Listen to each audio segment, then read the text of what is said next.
Mom found human head in son's closet and he's excited to confess.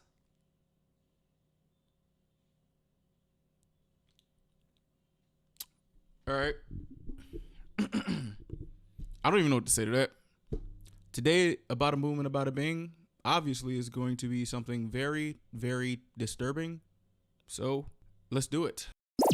The thoughts, views, and opinions expressed by the host of this show are for authentic, honest, and entertaining purposes. Unless you don't think I'm entertaining. I repeat, this is my opinion. I am not telling you how or what to think or feel, but I do encourage you to speak your mind and have conversations. Just don't do too much. Also, this video is brought to you by Sebastine's Patreon, where you can access over 1,000 videos of exclusive content. If you want to subscribe and support this amazing community, click the link in the description below, and thank you for everything. Enjoy the video. Bada bing, bada boo. Welcome to Terry's Toddler's Daycare. Hello. It's a safe, nurturing environment to drop off your kids during the day. The business is advertised as in-home licensed childcare, classroom, preschool curriculum, incredible play yard, and focus on social and emotional development. Okay. Some parents, they love the idea of having someone have an in-house daycare. It feels cozier. It's going to be less of a change for their children when they're... I ain't gonna lie to you. As I grow older, I can't wait to have a kid if God wills it. I'm gonna be so serious. I mean, not I'm gonna be so obviously I'm gonna be so serious, but I'm like so dead ass. Like, I obviously if the missus wants to, of course, but it's just like, bro, I can't wait to give my child or our children the love that I didn't get growing up. Like, I get excited thinking about that, bro. I ain't gonna lie. The love and the safety, bro, I get excited thinking about that. Because, like, let's keep going. Sorry. suddenly placed in like a sterile feeling facility, they don't like the idea of that. Other parents, they don't like in-home daycares. They think it's too much of a risk. Honestly, I think it's a personal preference, but it seems like the one... This is also interesting because I'm very close with someone who has a in-home daycare, and it's a very safe environment. Like, it's interesting. who like Terry's Toddlers, they have nothing but good things to say about the whole place. Terry Cohey is a middle-aged woman in Colorado, but if you just talk to her on the phone, if you just hear her voice, if you just experience her energy levels, and even just the way she carries herself, she seems decades younger. You What? would honestly never believe that she has two sons that are in high school. She feels so young and vibrant, and she's so good with the kids. So on the weekdays, parents drop off their kids Monday through Friday, and Okay. then they pick them back up from Terry's house. Okay. And a few of the most important things when you're running a reputable daycare is, one, you got to make sure that you're good with children. You got to make sure that no child gets hurt in your care. And two, you have to be consistent with your schedule. A daycare is only great when you can rely on it. Imagine a daycare that's constantly calling the parents to say, "Oh, sorry, I can't take your child today." March 1st, 2021, parents get a call from Terry Cohey. Okay, I'm not gonna lie. I did not expect this to be like close to home and stuff, bro. What do y'all? How do y'all feel about daycares? Because I was introduced to like daycares and stuff like that relatively 3 to 4 years ago, and like finding out that the person who like runs the daycare also is like seen as like the mom of the city, like the people that the people that they had in daycare are like in their 40s and stuff like that, or like 30s, like they're like grown adults, and like it's just really like interesting to see, especially also seeing like them having a daycare like now with like it's really interesting to see, bro. I'm not gonna lie to you. How do y'all feel about in-home daycares? And I would like to know if there's any type of discrepancy you have, because me, like right now, like in my brain right now, I guess I'm like provided with rose-colored glasses and thinking about it. Obviously, I know that it can go bad and it can go very, very bad. So I would like to know what y'all think on that. She sounds upbeat, energetic, but not in the happy way. Almost like she's stressed out and on a mission. Hi, there's been a family emergency. Please come pick up your children right away. They're safe. Okay. They're not hurt, but please do hurry. Parents rush to Terry's house and they see her helping the kids out. They're putting on their shoes, saying bye to them. And she seems like she's trying to act normal around the kids. But Okay. it is very clear. Terry Cohey is not here right now. Her mind is elsewhere. And they've never seen her like this. When was this? In the middle of the day, just like noon. Okay, so What the midday. hell? Okay. Yeah. And Terry is barely registering anything that the parents are saying to her. Once every child is picked up from the home, Terry waits. Suddenly, it's what? very calm in the house. Her husband, Brian Sr., is home. Her 2 teenage sons, Brian and Andy, are also home. And the Okay. 3 guys, the dad and 2 sons, they're outside in the front yard talking, just chatting about life. I mean, what kind of family emergency is this? Terry's just in the house waiting. She keeps found peeping out the something. window. She How are they found still something. not here? I mean, wasn't her call urgent enough? On the Ooh. list of priority emergency calls, hers would be at the top, no? I mean, About an hour ago, she had placed a frantic phone call. 911, this is John. What's the address of the emergency? Hi, there's an emergency. I found something in my son's closet wrapped in a plastic bag. oh my gosh. Is Oh, your it's son the there right head. now? He just pulled Whoa. into the driveway. Can you please just come? Hurry. Terry likely was watching 2 things at once. She was watching the front yard where her son is standing. Her son has no idea that she knows everything that he did. He has no idea that she found his trophies in his bedroom. He has no idea Trophies? that she called the cops. What you mean trophies? Trophies as in plural? As if like one human head is not enough? The fuck? What? On him. So she's watching him. And then she's watching the sink. The sink. The kitchen sink that is covered by a blue towel. Underneath it, there is a decapitated head and a pair of severed human hands. I don't even know what to. I don't even know what to say, bro. Nah, bro. Nah, son. No good. No. I'd like to thank today's sponsors who have made it possible for what? Rotten Mango to support the Blanchet House, a nonprofit in Oregon that offers food, shelter, and aid to all those in need of a safe place. Okay. They make sure that everyone who walks through their doors is nourished and supported with compassion and dignity. This episode's partnerships have also made it possible to support Rotten Mango's growing team That's of what's up. dedicated researchers and translators. We'd also like to thank our listeners for your continued support as we work on our mission to be worthy advocates of these causes. As always, full show notes are available at rottenmangopodcast.com. Now, a handful of disclaimers for today's case.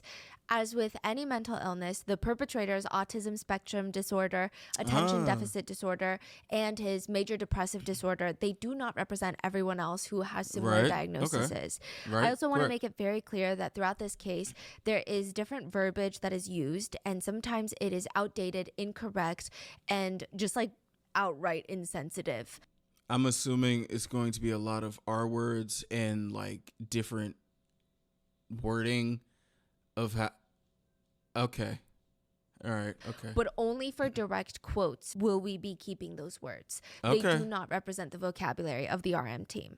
For example, the perpetrator refers to the diagnosis of autism spectrum disorder with the outdated, incorrect term of Asperger's syndrome. I will not be Oh, modifying any bro. direct quotes just to reflect our belief. Bro, I just found out that word is tied to something that I would not even expect. Like, finding out about stuff like this is very intriguing to me because not only do we live in a time where some people cannot be wrong, like you can't be wrong and you can't learn in real time. So obviously I'm going to be careful as fuck with this in terms of the wording because I'm still learning things in real time.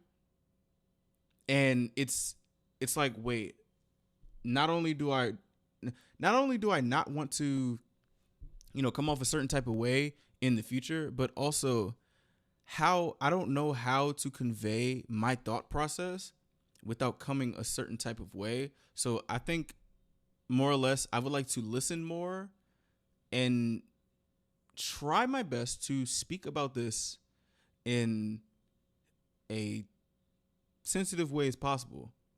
You know what I'm saying? So okay. And standards, so I just want to make that disclaimer. Some Reddit quotes and transcripts have been shortened for the purpose of clarity for today's episode. So with that being said, let's get into it. How quickly do you think a car sinks to the bottom of the Colorado River? Okay, it depends on a few things. First of all, how deep is the water? The deeper the water, the more pressure there's going to be. And the more pressure, the quicker the water is forced into the car. Right. But also, how quickly does the car hit the water? If the car is hitting the water with any sort of high speed, it's going to sink faster. The body parts are going to warp on impact with the water, so there's going to be cracks that are forming. The car is going to fill up with water quickly, and it's going to sink like a rock. But what if you just slowly drive into the shallow embankment of a river? And the waters are calm, it's shallow. How long does it take? I mean, it's going to take a minute. The car has air inside. If it's all sealed, it kind of acts like a small boat with a leak. Very slow sinking. And once you realize nobody's even inside the car and at risk of getting hurt, the whole thing just kind of looks ridiculous. What the hell?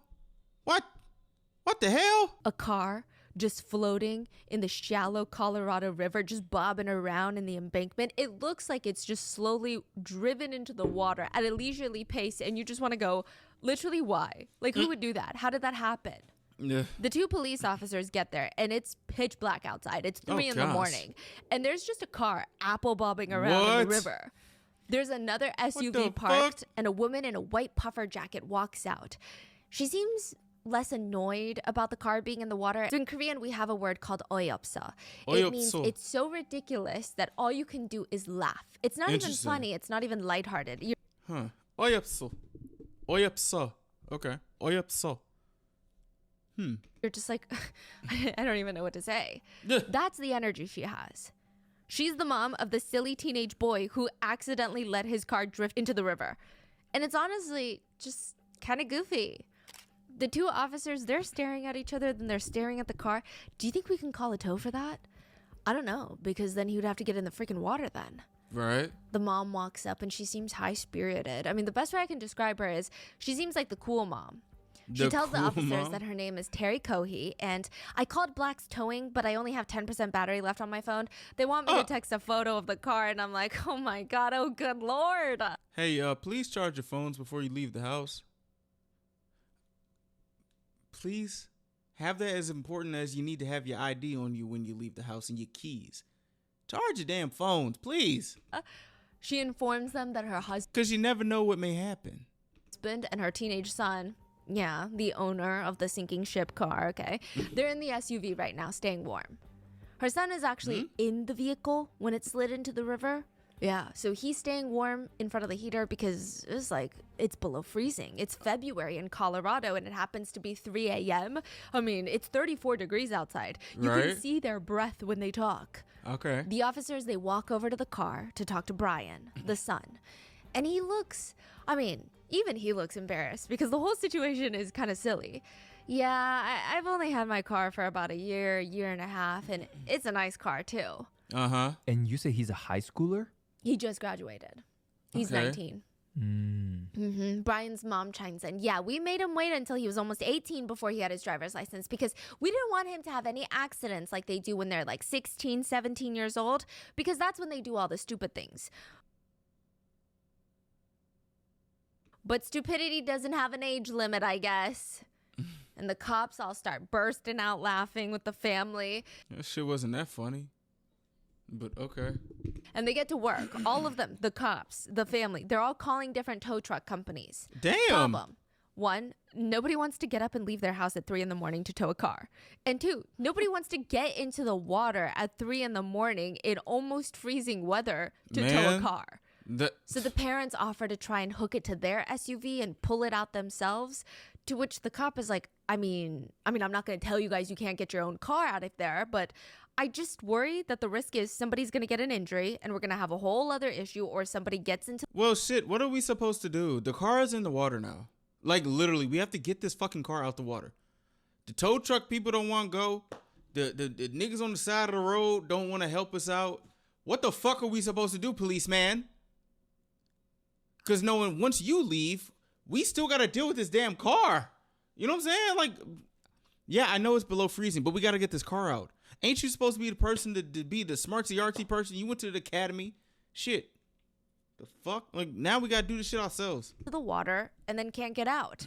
But look, the car's not going anywhere. And if it does, we know which way it's going. I know, right? It's going down. Fuck. It's not going to do anything anymore. Like, it's not going to do any more damage than what it's already doing. So let's just leave it for now. The mom smiles. Right. Teenagers, you know. No. Which is exactly what this looks like. A teenager making an incredibly dumb mistake that his parents will probably hold over his head for the foreseeable future. Man. Even when he's introducing his future partner to the family, they're going to tell them about the time that he sank his car into the river. I ain't gonna lie to you. That shit be mad embarrassing, bro. When your parents tell the dumb shit that you did or the dumb shit that you did as a kid to your significant other while they there in your face, and they just be like, bro, that shit is embarrassing. Good thing I don't really care, but I can just think of like, damn, this is embarrassing. Shit, man. Okay. You thought this was the best time to say this? Okay. Respect. So he drove the car off the road into a lake? That's just like... Oh, we're about to find out. It's even dumber than that. So the officer walks up to the passenger side of the SUV that is not in the water, just to clarify. And Brian, the 19-year-old, is sitting in the passenger seat. His dad is... So this the dude that was excited about this severed head shit. in the driver's seat, and his mom is outside the car standing next to the cop. Brian can't get out of the car because he's not wearing pants. What? They got wet from when he was in the sinking car, and he took them off, and now he's just covering himself with a coat. And he's just trying to answer all the officers' questions. The dad clarified with the police. Yeah, our son just called us 20 minutes ago and said, Dad, I parked at the boat ramp and I messed up. I tried to get out of the car and it slid down. The officer looks over at Brian, scans him up and down.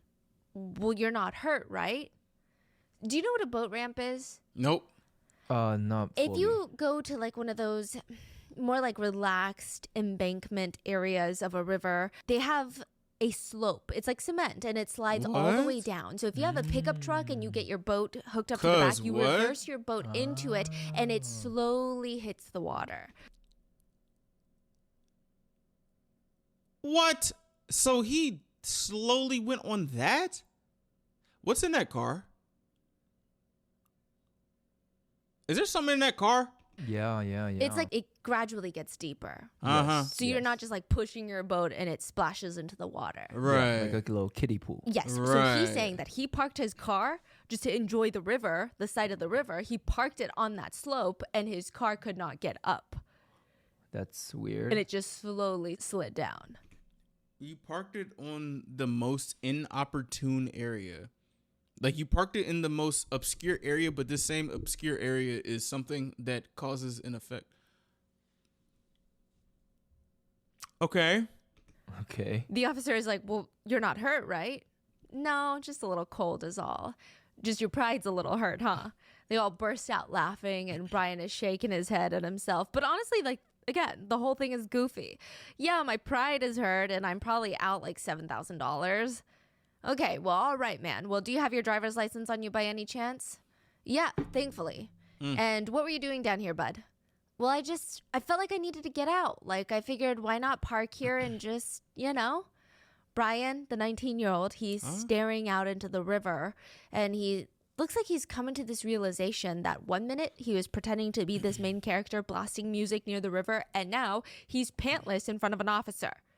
So everybody's just laughing. The whole energy is very goofy. Mistakes happen. You're just here to relax a little bit? Yeah, just relax and This is a very obscure mistake, but okay. think. And I parked on the boat ramp and I thought it'd be easy to get out. But then when I tried to, it just didn't work. So he made it like a huge mistake, right? And the parents are really nice about it? Yeah, you're they're. saying? Okay. I mean, I think they're upset, but I think it's so ridiculous. It's hard to. Come on, you just Yeah, drowned a that's car. true. Are you kidding That's me? true. That's not my parents' energy if I did that. Yeah, I was they about to seem say, pretty what? Okay. They seem pretty accommodating. Yeah, I was about to say, shit. Y'all remember the story I told you when I was too drunk to drive home, so I left my car at this person's apartment and then took a Uber home, yeah, if I put the car in drowned the damn car, boy, I probably wouldn't even be here. Like, what? Okay. Hey, partner, you want to come out and talk to me real quick? Sure, I mean, Appreciate it, man. I'm really cold. Is it okay if it's in here? Because That's fine. Because he had Okay, that's fine. I did not know that. No, please stay in the car. All right. Well, you're not hurt, right? You're okay. I ain't never seen police this fucking happy. no, just a little Okay. cold is all. Beside your pride a little bit. And probably $7,000. Okay. So the officer is like, well, where on the boat ramp did you park exactly? Were you down the hill a little bit more? Yeah, just a little bit. And then I got out, and when I got back into the car, I tried to put it in drive, and it didn't go up. So then I tried putting it into like the neutral gear, shimming it a little bit, and that didn't work. Wait, so was the car facing down at this point? Down towards the water? Or were you facing away from the water? I was facing away. So you backed up? What? It's kind of interesting because, He backed Bro, into well- the water. yeah, if you're Huh? going to park at a boat ramp, would you not want to park so you could see the water, even though it's pitch black outside? Would you not want to stare out into the dark river and contemplate, I don't know, your relationships while you listen to sad songs? Why even park in the boat ramp if you're not going to face the river? Even Right, Brian's what? dad looks a little surprised. You Huh? back down? Brian nods, and his parents end up taking him home because he's pantless and cold, and it's not like he can tow the car out there himself. And technically, it's not like he has to be there and sit in shame while he watches the car just get shorter and shorter, and it just disappears into the water. Now, the parents, on the other hand, the Cohee parents, they drive back to the boat ramp to join the police after dropping Brian off. They need to make sure that their son's car gets out of the river. I mean, it's probably not salvageable now, but at least they can try and assist and figure out the insurance situation. And when the parents get back, the police were able to find a tow truck out there, and Okay. they're pulling the car out the river. Okay. So the parents are sitting in the SUV, staying warm. The fuck is in that car? There's something in that car. What the fuck is in that car? When an officer knocks on the window. Hey, quick question for you. Terry, the mom, rolls down the passenger side window. Sure. So the cop is telling her. So the back bumper, I don't know. You can probably see it from here. Both parents, they kind of stick their heads out, and they're trying to look at the car that's being pulled out of the water. And Brian Sr., the dad, his mouth just kind of drops open in shock or surprise. What's wrong with it? There's a lot of red in the back of that car, dripping down it a little bit underneath the license plate, a little area there. The mom looks a little bit calmer, but she seems just confused, while the dad keeps looking from the cop to the car to the cop to the car, and his mouth is open in shock. Okay, a lot of red, The which fuck? looks like blood. She literally says, blood? Yeah, I don't know if your son hurt himself on his way out at all. I don't know. The dad butts in. Bro, He what? might have, and he just didn't know it. I don't know. So when the car pulled Y'all ever have like a brain fart and you just sit there like, wait, what? Like, yo, like, you know how like some things happen that are beyond your human like just like things that you would never experience happen in your life, or just like the most craziest shit that can happen. It's like, huh?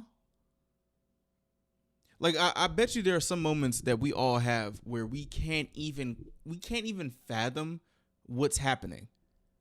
Like, and those probably are some of our most dumbass looking moments.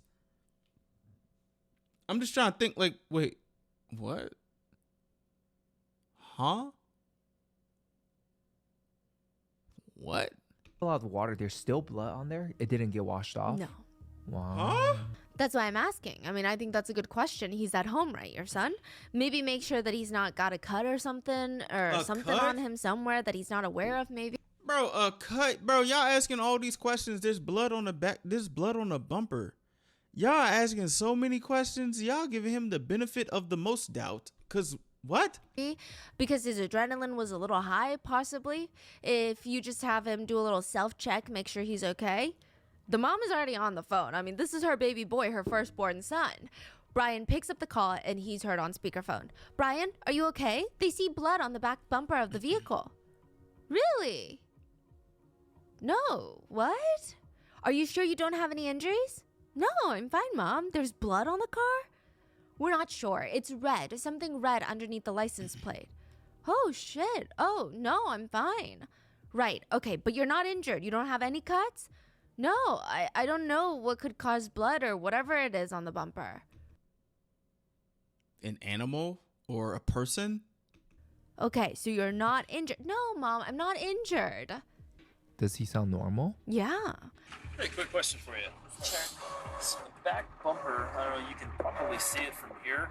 It's a lot of red on the back of that, dripping down it all a little bit. Okay. A lot of red, which means looks like blood.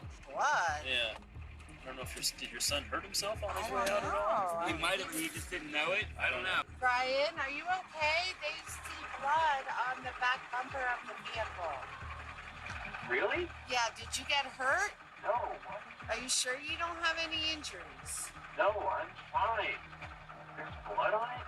No, I don't know what would cause blood or whatever it is on the bumper. But you're not injured. No, I'm not injured. They finish pulling the car out, and while the blood is a little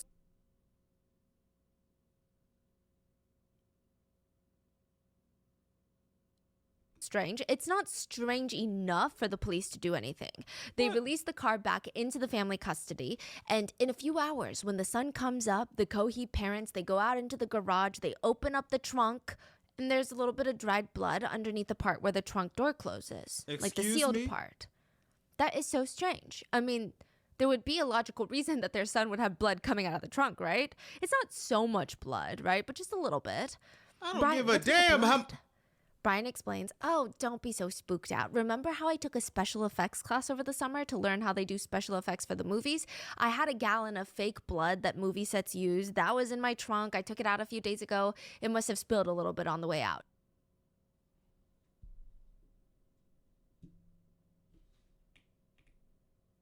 The trunk, right? It's not underneath the part where the trunk door closes, like the sealed part. That don't look like a spill. That look like he grabbed the back of the trunk. Somebody grabbed that shit. That don't like no damn spill. Cause if it was like some spillage, wouldn't it have like the little, you know how like a spill looks like that? That looked like something was like wiped or like it hit, like the blood hit and it was like swiped a little bit. What? That is so strange. I mean, there would be a logical reason that their son would have blood coming out of the trunk, right? It's not so much blood, right? But just a little bit. Brian, what's with the blood? Brian explains, oh, don't be so spooked out. Remember how I took a special effects class over the summer to learn how they do special effects for the movies? I had a gallon of fake blood that movie sets use. That was in my trunk. I took it out a few days ago. It must have spilled a little bit on the way out. That would have been crazy if that lesson of the day wasn't even about blood. Like what? That makes sense. Okay. I Duh. guess. Obviously, it's I fake guess, blood. bro. Hey, Of right, course. right. Then, Test it. when the sun came up, Brian's father went to take his son's car to the auto body shop to see if they could salvage at least some of the parts. But he Right. first wants to clear out the car. So he checks the trunk, nothing. He checks the back seat, nothing. Then he goes to the passenger side. What is that? What? He reaches down, and inside he finds a wallet. That is so strange. He's 1,000% certain that is not his son's wallet. He keeps gathering a small pile of things to take out, and he leans into the car and opens up the glove compartment. It is filled with water, but inside What? is a very large knife. You know those like Wait. 10-piece knife sets that you might... What the fuck? What? What? Why does this sound like a fever dream? Huh? What do you mean filled with water? What? This doesn't...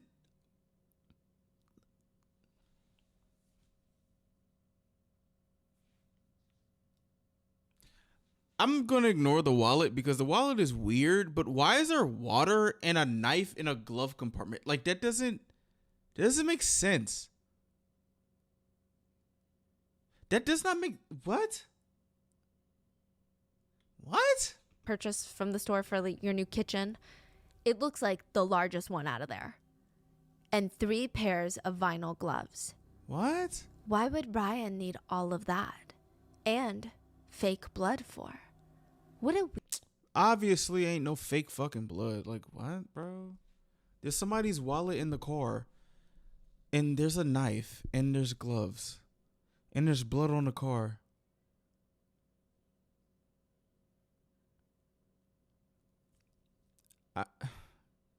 Ain't this the most closest to a smoking gun you can ever get to? Cause what? What? Weird combination of things. Oh, it's so Was weird. the dad alert at that point? A little bit. Okay, come A on, little Dad. alarmed. A little? Now, being a crime scene investigator is a very tough job, and this is not exactly the type of place a crime scene investigator wants to go to in the middle of the night. It's under one of those overpass bridges. Oh, Lord. Do you know what I'm talking about? The overpass Yeah. bridges where the highway is running on top, Yes. Yeah. and then you've got like a little bit of roads underneath the bridges scare bridge, me, and then yes. usually it slopes up where the bridge meets the land. You get it. It's not Yes. really the type of place that someone would stop to enjoy the view unless you have no choice. At the top of the inclined hill, right up underneath the bridge, is somebody's camp, someone's shelter for the night. Oh, Even okay. though it's late at night, you can hear cars on the top driving past, and the air just feels very dusty, and it smells like tires. It smells like rubber and gasoline. What? And then the crime scene investigator stumbles on the first piece, What? a human arm, chopped at the hu- elbow, hands cut off, just the He killed this homeless man? What the fuck? Oh my gosh, what? forearm. He keeps walking under the bridge. Another arm. This time it looks thicker, so it looks like it leads up to the shoulder. Yo! One might even assume, since this is not the type of place that you want to get out and spend time, maybe someone threw the body parts out the window as they drove past as a way of Ugh. disposing them. But he keeps walking, and on the ground he sees something very red. He walks closer, and there is an armless, headless body of a man laying on the side. His stomach is cut open so the crime scene investigator can clearly see the victims inside. He noted they were very pink. There are angry slashes all over the victim's legs, and the area where the victim's head was cut was a brutal cut. It did not look clean or quick. Whoa, what It the looked fuck? painful. Bro, my gosh. Why? Okay, but this is like tapping into my brain of like, bro, why do people treat homeless people so bad? Like, my gosh. Like, what the fuck? Like, why? And I can't even, well, I can probably think as to why, but like the mindset of something like that is like, what? Oh gosh. Okay. What the Okay, fuck? focus. This is his very first crime scene ever. What did the book say? What are the steps again? According to the Holy Grail book, Techniques of a Crime Scene Investigation, 8th edition, you must protect the crime scene. You Right. must assume that the criminal has left clues or physical evidence behind. You must not destroy or change anything at the scene. Well, it's a little too late for that. He'd already shoved the man's corpse into his trunk.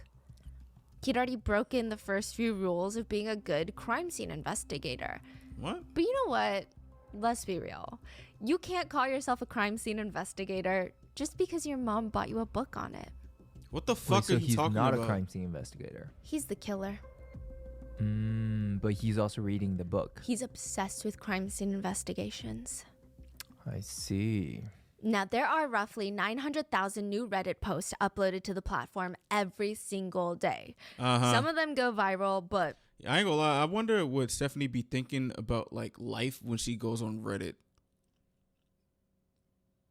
most of the time they just get lost on the platform. Maybe one person sees it, maybe two people see it, especially if you're not posting on a popular subreddit or posting something that a lot of people are interested in. Right. It's hard to get attention on your Reddit post. Right. And that is why I think a lot of people use Reddit like their own personal diary. They just post whatever alarming thought or feeling that comes to their mind, because who's going to see it? Who's going to care? Who's going to call the police on me? Shit, somebody is. Shit, we saw the Reddit confessions video. It's a lot of shit on Reddit that I'm just thinking, yo, you just think you just gonna do this and nobody gonna say nothing just because you say that. It's be people on TikTok. It's billions of people on TikTok. I bet you it's tens to hundreds of billions of posts on TikTok, and it'll be people who just post like some crazy shit and it gets viral. Like, what the hell? You think just because you drop some oil in the ocean, we ain't gonna figure out that there's oil in the ocean? Like, ain't nobody gonna be like, damn, that's oil right there. Wait, why that oil like that? Like what? But perhaps, maybe, the act of posting it publicly in and of itself is cathartic, therapeutic, putting every paranoid thought out into the universe for someone to see, judge you, and react to. Maybe it's an addicting feeling. I guess. A Redditor by the name of That Stinky Boy. Boy posted, I have paranoid thoughts regarding my friends. Okay. Whenever they invite me over, I get slightly worried that they're going to physically attack me or try to kill me. Oh my That's gosh. why I always bring a knife around them. Or sometimes I think that they're going to ditch me, make me walk or drive to a place just to find out that they aren't there. That sometimes happens. So the idea seems reasonable, right? Okay. I know for sure that they don't care about me. They only keep me around because I have history with them, that the friend group wouldn't be the same without me. After all, I do bring life to it. It's not much at all without me in the group. They would even probably have me dead if it was their way. And with my family, I sometimes fear that they're going to physically abuse me despite what they say. Oh I my also worry gosh. that they will maliciously embarrass me occasionally. I'm kind of angry now. My friends should get jumped for all I care. F them. They don't even care about me. They hate me. As soon as high school is over, they're going to leave me and find someone new. I'm sorry. Paul always fake laughs when I tell him a joke. Jake promises to come over and then avoids me. And Kelly constantly insults me. I should get injured to see if they show up for me. But I already know they wouldn't. My parents say that fearing my friends is delusional and a problem. And the thing is, they could though. They could hurt me. But they don't. But they always could. That is like the most. But yeah, I'm pretty sure every human is capable of doing something that's the could. But like, if we go off of that logic, we should be afraid of everybody. Like, oh, they could do this. They could, like, yeah, it's physically possible for anybody to do anything. Wouldn't the reason as to why we trust that they won't do that is because they shown that they're not that type of person? Like, what? Like, huh? And for that, I need to be careful. Bro, I guess, bro. Like, what? It got to the point where the Redditor was carrying around a kitchen knife with him everywhere he went because he was paranoid about his friends. And I would just say, just a healthy observation. I think at that point, the Redditor, Brian, it's time for Brian to make some new friends, don't you think? I mean, yeah. Mm-hmm. Brian is sitting in front of two new potential friends. He doesn't really quite know it yet because it's his first time meeting them. He doesn't know if Pete and Lisa are going to be his friends. And he's just trying to tell them one of his best stories so far. You know, the one that his parents are going to make fun of him forever? The car river story. Bro. The story of how he parked his car on the boat ramp leading into the river and then his car got stuck and then it wouldn't drive up and then it ran. He said, I tried putting it into full throttle. Brian is using both of his hands to pretend like he's driving, turning a steering wheel, almost like he's playing Mario Kart. His potential new friends, Lisa and Pete, Don't tell me he gonna tell his friends about this shit that he just did. Like, what? they're smiling. That's good. He's winning them over. And that doesn't work. It doesn't work. My car doesn't have 4-wheel drive, you know? Stupid me. Then I tried putting it into low gear. I'm trying everything at this point, and it still doesn't come out. Then it slides into the river. My car slides into the river. Me inside. Right. And the whole thing gets a laugh out of Lisa, which makes Brian feel good. So he keeps going. He's more animated. He's putting his whole body into the story. And it Is he gonna slip up? Well, I feel like he's about to slip up. still doesn't come out. And then it slides into the river. And Lisa's like, oh my goodness. My car me inside, like I said. Oh. Right. And so I'm in the car, quickly being flooded with water. Okay. It's the middle of February. Right. Lisa's nodding. It's cold at night. Yeah. In the river that's almost freezing. Bro, I feel like he's about to say something insane. Like, but then the person that was in the back of the car just like something like that. Oh my goodness. I'm drenched in water. Mm-hmm. Pete and Lisa, they're both laughing. Brian's at ease. I mean, this is what it should feel like. Everyone hanging onto his every word. He's got this big smile on his face, and he's sitting even more upright now. He's running his hands through his hair, and I almost die, you know? And I need to act fast or else I'm going to die of hypothermia. Right. I'm panicking a bit at this point, and I'm thinking, this is what I'm going to be remembered for, dying of hypothermia. Everybody's laughing, and the energy in the room is really good. And Brian likes it. I mean, they're really into this story. They want to know more about him. They're confirming to him that he is interesting. Okay. Brian feels like they've been friends for years. It's almost like he forgets that they just met today. And that there's a camera pointed directly at him from the corner of the room, and that he is sitting in an interrogation room. You know what? I ain't gonna lie to you, Stephanie. You get me every fucking time with this shit. But I thought okay. Ah, dang it. What the fuck, bro? And the interrogators are laughing. Ah, that's so good. So, what made you do it? Murder, that is. Brian leans back like he's been asked an interesting question at a dinner party. It was just curiosity, more or less. I just wanted to see what it felt like. Well, what did it feel like? It was intense. It was like a rush of adrenaline. My whole body was shaking. Not like out of fear. It was like, it was just a pure, what's the word? Excitement, I suppose. Okay, so I feel like you know how like we do get curious about things like, oh, I would like to know how a cinnamon crumpet tastes. I kind of want to know what it's like to drive a stick shift. Sometimes I feel like people that want to try things, and I guess it depends on how the mind is. Like, yeah, some people don't know that trying a certain thing doesn't mean like what you're trying is just off the strength of trying, and you're not thinking about the consequences. Like saying like, oh, I want to know what it's like to kill somebody. What? I'm sorry, what? Why would you want to know that? Like, what? No. Because like we do have boundaries as a society, and you should not kill somebody out of curiosity. It's just like it seems like a very I don't know. Pose. Not excitement as in joy, just excitement as in increased heartbeat, sweating, that type of thing. It was just pure. The fuck? Well, you're taking somebody's he's life. so transparent about it. So transparent. It's crazy. That's crazy. Yeah, this like is... he doesn't register what he did was evil and wrong and messed up. That type of feeling? No, he does. Yeah, he does. He just doesn't care. He absolutely knows it's wrong, yeah. Like no fear? No. He's like, I'm already caught. I might as well tell a banging story. I mean, okay. Well, do you think you can estimate when a pot of boiling water in the kitchen is going to bubble over? Do you think you can race to the stove in time to turn down the flame right before it spills? Like, what are you getting at, Stephanie?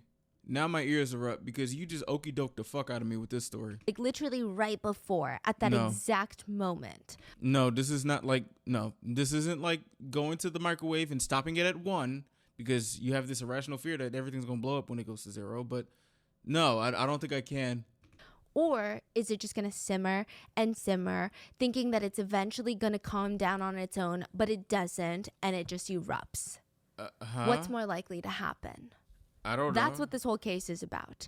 What? Now, the interrogation room looks very small compared to Brian. He's 6'2". The minute that he walks in, the room starts feeling stuffy. Like whoever's going to be sitting in the room with him is going to be fighting for air, is the feeling. He's 6'2"? 6'2". Wow. He sits down, and the interrogators make him wait for a few minutes before they come back in. That's a big dude, bro. Well, I'm 6 feet tall. Sometimes I feel big, but 6'2" is big. I ain't gonna lie to you, bro. What the fuck? I know it may not make sense, but shit. My gosh. It's likely that they're watching him through the cameras and they want to see his demeanor. Now, to give you some context, in the footage, Brian does shake his legs, drink copious amounts of water, and bite his nails quite a bit. Okay. In any other situation, that might be interesting body language that a lot of people would like to decipher, that might indicate that someone is feeling very uneasy. But since Brian was diagnosed with autism, a lot of people in the community have stated that this is a very natural response to slightly to even high stress moments, Okay. just any tense moments. So they're just releasing that energy through shaking their legs and biting their nails. And it's not necessarily that interesting or bizarre.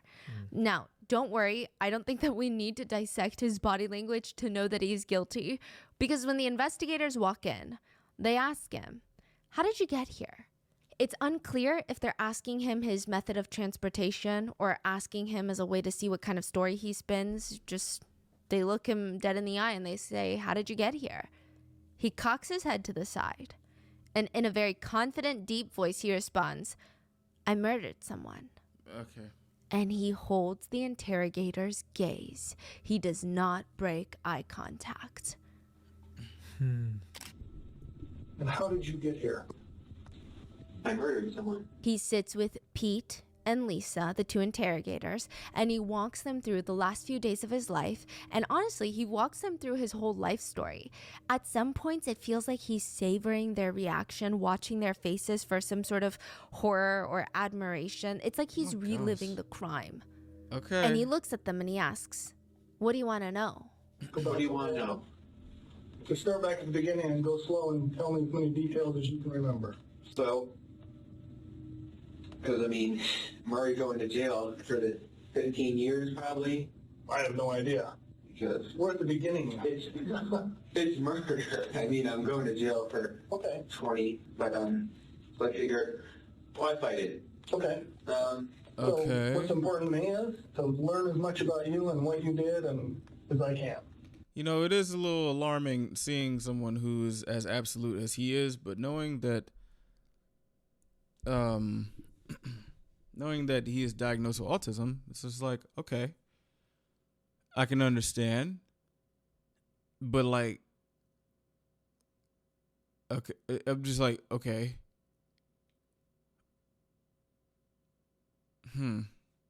well, As many details as you can give me, the better. English teacher Shannon Miller has And again, obviously, not everyone who has been diagnosed with this is a murderer, of course. But it's just like, okay, how? I'm just thinking, like, how do I navigate this? That's just what's going on. this thing that she would do. She almost integrated public speaking into her class curriculum. She wants the class to get comfortable with giving speeches. That's a good She's got trait to all have. the students go up and give a presentation to the class throughout the semester. And she tells them, this is not just about reading what you wrote on a piece of paper, but do an attention getter. Get everybody engaged in what you have to say. Okay. The day of class speeches comes around. Who wants to go first? Bruh, shit Brian really, raises his hand. Yo, that was actually like mad nerve wracking. Like, public speaking is very, very scary, bro. You know what I'm saying? Like, oh my gosh, I can understand why that's like one of the most like nerve wracking things someone can do. Okay, Brian. Everyone, Brian will be giving his speech, so listen up. Brian gets up and he whips out this crazy, weird Indiana Jones looking whip. It's What? long, it's white, it looks like it's made out of masking tape. What the It's hell? like a sperm bat. That's the best way I can A describe sper- it. A what? A sperm bat? It's got a long white handle and it looks like a ball attached to the end. Nobody knows where this guy is going with this, but I mean, I guess it's working because he's got okay. their full undivided attention of the class. He walks up to the front. He starts slamming the bat down on the podium. And of course, everybody's hooked. Attention is got. He gives his speech and that's it. Brian leaves the class with his whip. Okay. And later that day, he beats a student with developmental disabilities with the bat. There was a Reddit post titled Life Updates and The Stuff, fuck? December, by that stinky boy, Brian Cohey. It's a detailed journal starting from December 3rd, 2018. I hope you gonna get back to that, what you just said. I'm on you, Stephanie. You ain't finna just say that and like just go past this. Cause what the fuck? Not even husband said anything. Like what the like what? It reads, I was bored in school, so I made a mace out of tape and pencil. However, later, I became manic again with no warning, and I got the urge to hit a kid named Tim, fake name. So I asked Greg, fake name, if I should, and he said yes. What? So I obliged. What you mean, when yes? I hit Tim on the back of the head, he fell to the ground crying, and it was so entertaining, I decided to mock him. It was just very funny. All the jokes Greg and I made, I mean, it was so good. Eventually, my bat, the wife beater as I named it, was confiscated by administration. I was called into the office and everyone expressed that something was wrong with me because I expressed no remorse for the assault. On the drive back home, my mom was shouting and screaming at me. I remember very well what she said. She said, I would make you walk home, but you would jump off that bridge, so I can't do that. And she said, do you want to go to prison? Because you'll be butt there and you might like that. All right, bruh. Like, what? All right, what the fuck?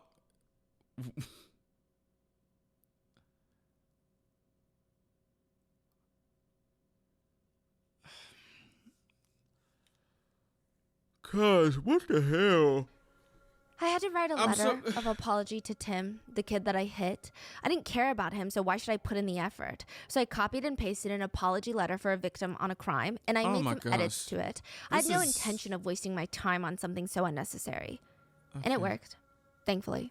And so far, no one has known that it's fabricated. Okay. School is tiring, though. I have a D- in AP US history. Dude. Bro, that's something insane to say. Like, you want to go to jail, you finna get butt fucked. Like,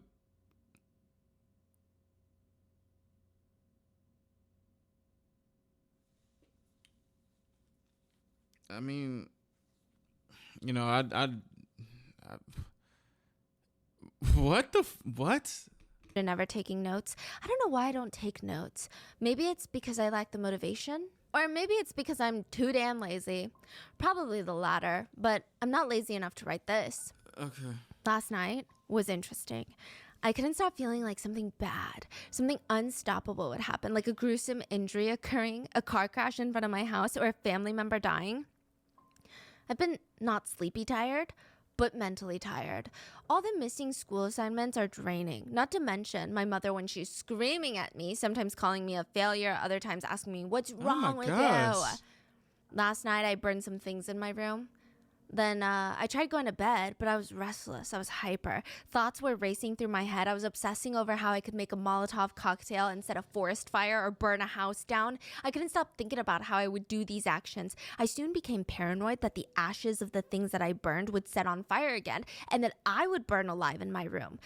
Bro, what the hell am I supposed to do with this? Cause just talking and like what? I mean, there are reasons why there are professionals for things like this. And I don't think I just have the patience or the bandwidth to just like process all these words that are going in my brain right now or going into my ears. Like, I don't, all right. So I repeatedly doused the burned items with water over and over again. Okay. After that, though, I felt like I was being watched through my bedroom windows, so I closed them. I locked them and shut the blinds. Yesterday, my family and I went Christmas shopping. I bought mostly clothes. However, a large majority of my choices were refused by my parents. My mother refused to let me buy any shirt or attire with any amount of violence, swearing, or content or dark comedy on it. Okay. For instance, I wanted a shirt that said, Alexa, give me a up on the front, and she immediately refused. They also refused any camouflage attire I chose. Why? I now feel depressed. I don't know why. Oh well, it doesn't really matter.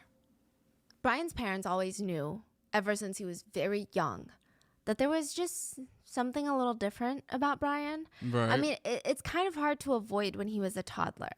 Most of the other toddlers, at least from what they knew and from what I know, they don't come home after a long play day, take off their shoes, and lick them clean.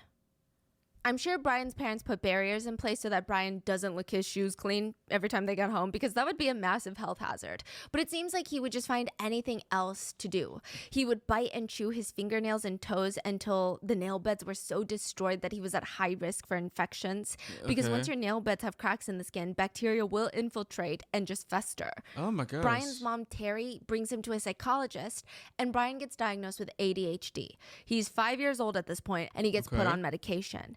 It seems like the extra attention, the medication, they help Brian. So for the next 10 years, people said that Brian was actually a very happy, joyful kid. He was very easy to raise Okay. until he turned 14. And then it's like some demon awakened inside of him. He just starts acting so strange. Counselors told the parents, we believe he's exhibiting antisocial behavior. Brian would intentionally say things that he knew would emotionally rile other kids up, thinking it was so hilarious. He just wanted to get a reaction out of them. By 11th grade, a lot of the other students came together to tell the teachers, we just don't feel safe around him. Yo. By high school, Brian Yo, that is a you should teachers, you should get on a job on that one. was diagnosed with ADHD and autism. Okay. Now, he was kept on his ADHD medicine and was put on an antidepressant as well. He was also diagnosed with a depressive disorder. Now, sometimes evaluating a patient just requires talking to them casually. You just want to, as a counselor, right? They say that you just want to get a gauge on their interest and what kinds of topics they naturally gravitate towards. Sure. This is probably even more important when your patient is that young. I'm kind of nervous to what the topics that he wants to talk about. So one of Brian's counselors asks him, trying to get a gauge on his interests, but also how he perceives the future. Do you have any specific future goals in life? Something you really would love to see yourself doing, Brian? Brian responds by going on a tangent about how he really appreciates the life and career goals of Adolf Hitler, Eric Harris and Dylan Klebold, the Columbine shooters, Ted Bundy, and Joseph Stalin, who was the leader of the USSR at one point and killed like 6 million people. What is sometimes I think about people who are in these fields to like psychology, therapists, and stuff like that. What happens if you just come across someone who just has like the most extreme thoughts? And how, like, this is what I'd be thinking about. Like, how are you supposed to, like, what are you supposed to do about that? You know, like genuinely, what the hell are you supposed to do? Because this conglomerate of people is just like, all right, bro, like you, like I don't know what to say to you, bro. Because at the end of the day, it's just like, okay, you can probably deduce this person to being a specific type of person that will be capable of doing something or could, you know, we're going back to the could, like he could do something. But with what's being said, it's a little bit more probable. But like you can't get him on anything unless he does something. Like, what do you do? It's just like, okay, well, those are not like good. Do you have anybody else that you like? Like, I don't know who to say. Like, anybody other than these people? He really likes their career paths. Nigga, what? He thinks that they're admirable. When the only thing that all of them have in common was that they killed a ton of people. Exactly. Another doctor diagnosed Brian with, quote, level 1 autism, which I don't think that psychiatrists use levels to describe or diagnose autism anymore, but Okay. I think that she was indicating that he had low support needs. Others have described it as, quote, high functioning, though I think that's another term that the community wishes not to use to label the varying needs of people diagnosed with autism. Interesting. Okay. So it does seem like he is constantly going to different counselors and reaffirming his diagnoses. Now, Brian does have quite a bit of friends. He is not a loner by any means. And his friends, they're actually known as like the edgy group in school. They don't really fit in anywhere. What that mean? There's a different type of edgy. Is these like Reddit edgy boys? Like those edgy boys, like how PewDiePie was quote unquote edgy back then, but he just Like, is it that type of edgy? Like, what's cuz name? iDubbbz, all them niggas over there. Like, that type of edgy? Cause else, and they kind of congregated with each other and ended up becoming friends. Okay, let me just give you further context. I feel like you can tell a lot about someone by the types of memes they send people. Yeah. It's yeah, a pretty yeah, direct reflection of what yeah. they find funny. Brian's humor is weird. What One of is his it? favorite memes to send his friends was a meme about IHOP. So it's 4 pictures in a grid, and they tell a story. The first picture is a picture of IHOP, but it's been edited to read, quote, goth IHOP. The next photo is a stick figure laying in bed with a, quote, goth girl seductively dressed. Makes sense. Okay, so this is that type of guy. All right, yeah, I know. Okay. All right. I ain't gonna lie, going through the internet at the ripe age of 10 to 14 or 15 tapped me into these type of memes. These like the anime titties type of niggas. Okay. That's what I thought. I thought that. All right. Okay. Sitting on the edge of the bed with like half of her butt out. And the stick figure reads, "Where is my food?" The goth girl caption reads, "I am the food." The third frame shows the stick figure in bed contemplating how to respond. Then the fourth figure depicts blood just smeared all over the bed and the decapitated goth girl's head laying on the edge of the bed. Because I guess he ate the rest of the body.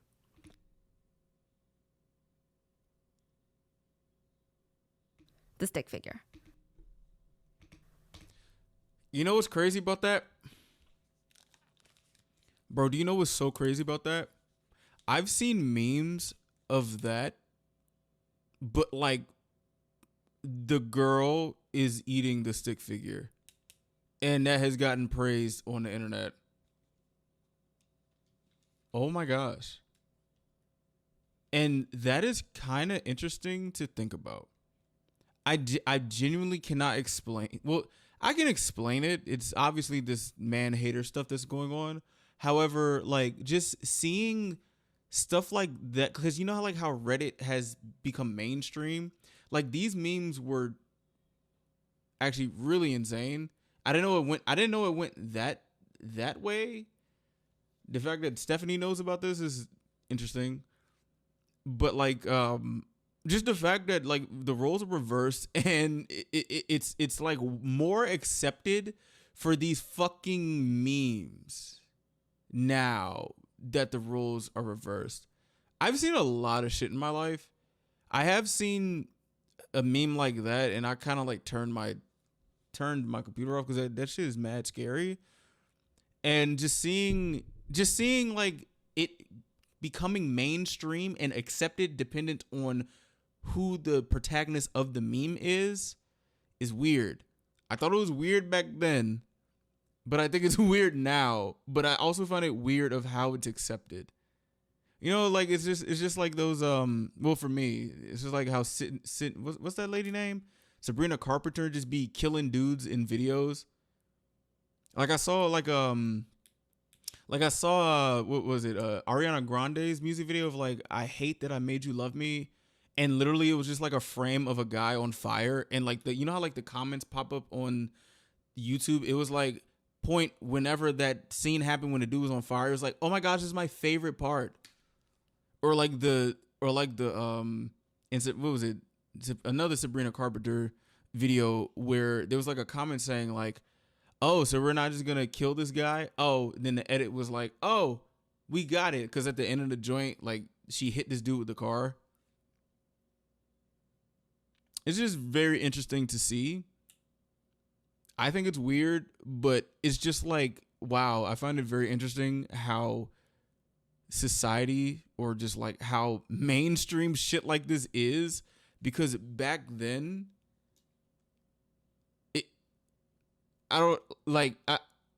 wow, okay. It's just like, wow, okay. And I'm somebody who takes like visuals very seriously and stuff like that. It's just like, wow, okay. Huh. Okay. All right. Okay. Oh my gosh. Yeah. I mean, I think that gives you really good context. Also, parents, please check on what your kids are watching on the internet. Please, for the love of everything that is holy. you don't know what they're gonna see. Context on who Brian is, because I feel like we already know someone like that, right? I would like to know, how do y'all feel about that? Like, genuinely. Like, do y'all not care? Are you like, wow, this is weird? Or is this just like how do y'all feel about that?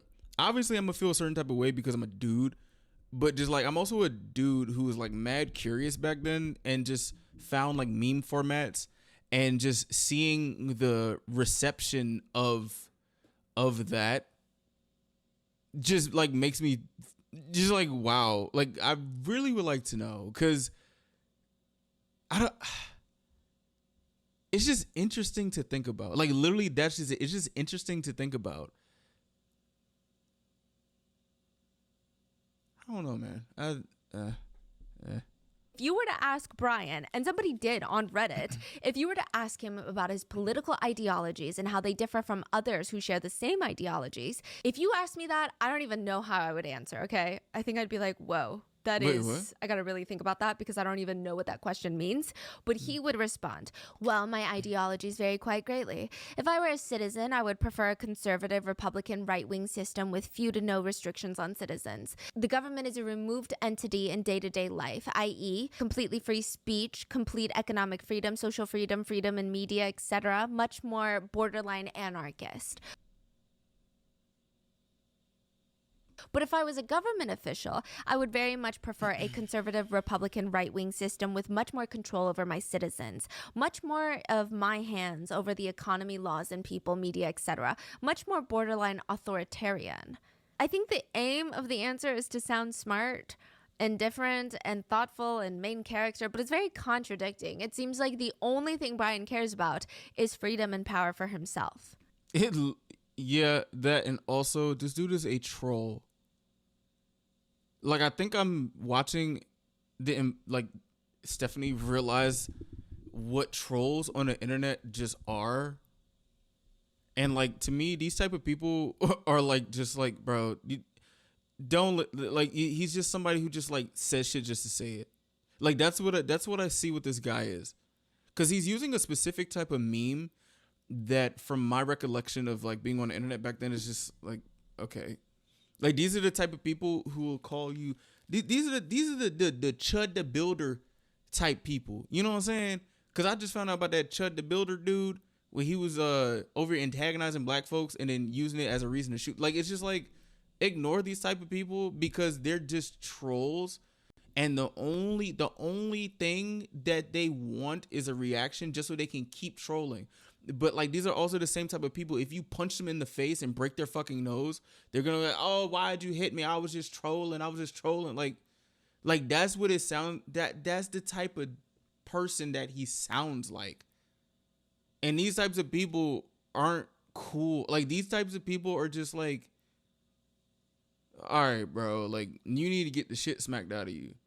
Like, these types of people. You know what I'm saying? But just the fact that, and it's kind of weird because I've seen like this Reddit universe come into the mainstream, but it's not enough to say you need to ignore these people. These types of people have like actual influence now, and it's like, whoa, hold on.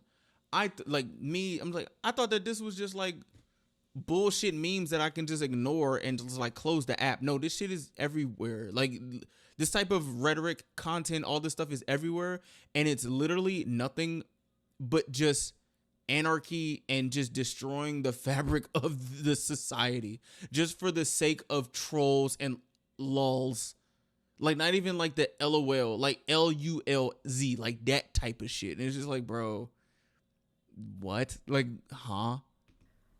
Sometimes he would talk to kids about political ideologies. Other times he would talk to his friends about, hey, have you ever tried crispy meat bites, the snack? What? No? The fuck is that? It's really good. You should make some at home. The recipe is to get your family dog or cat, run them through a meat grinder, and then fry them up. Which, like, okay, dark humor is not illegal, but even... There's levels to dark humor. There's literal levels to dark humor.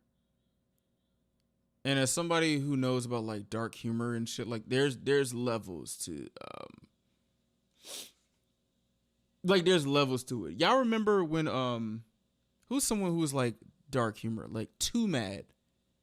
Remember that shit that he did? That to me was like dark humor, and it wasn't cool, bro. Like that shit was just, it was,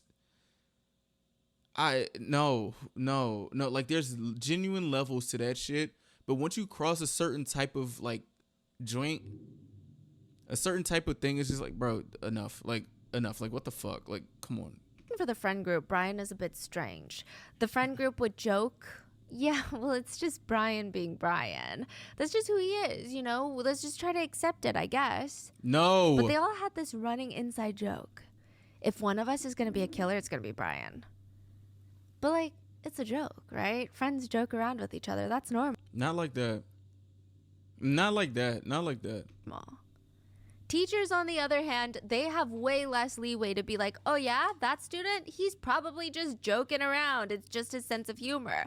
A lot of the teachers were alarmed by Brian's behavior, or at the very least, they're starting to get really frustrated by it. And also, I'm not in the business of people using like dark humor as like a way to be edgy. Like this edgy word. No. Because this edgy shit is also some of like the rhetoric that's in places of power. Like, you know how like the Pepe meme, the frog was literally like synonymous with white supremacy? It's just like why is it like, wait, what? Excuse me? You mean the same meme that I saw in like what, 2012 is now synonymous with fucking white like what? Like this is when like shit gets too far, bro. And it's increasingly getting worse and worse. In history class, the students would all sit and watch a video about Genghis Khan. The lights are off, the projector is on, all the kids are excited because it's TV day, and out of nowhere, someone would break the silence and just scream out a string of Asian slurs, rapid fire, because it's Genghis Khan, yeah. And the teacher is like, what is going on? What kind of slur is he making? What do you think? What do you think? What do you think? Making sense, or he's just no? Sometimes he's making sense. Sometimes it's just like slur, like a poetic slur, I guess. Yeah. Wow. One time, Brian walked into the school library looking for very specific books on topics that he wanted to read about in his free time. Okay, well, what would you like to read? Well, he actually checked out a book. Is it fucking Mein Kampf? I swear, bro, please. About Son of Sam, you know, David Oh Berkowitz, the New York gosh. City serial killer that would just go around shooting random people.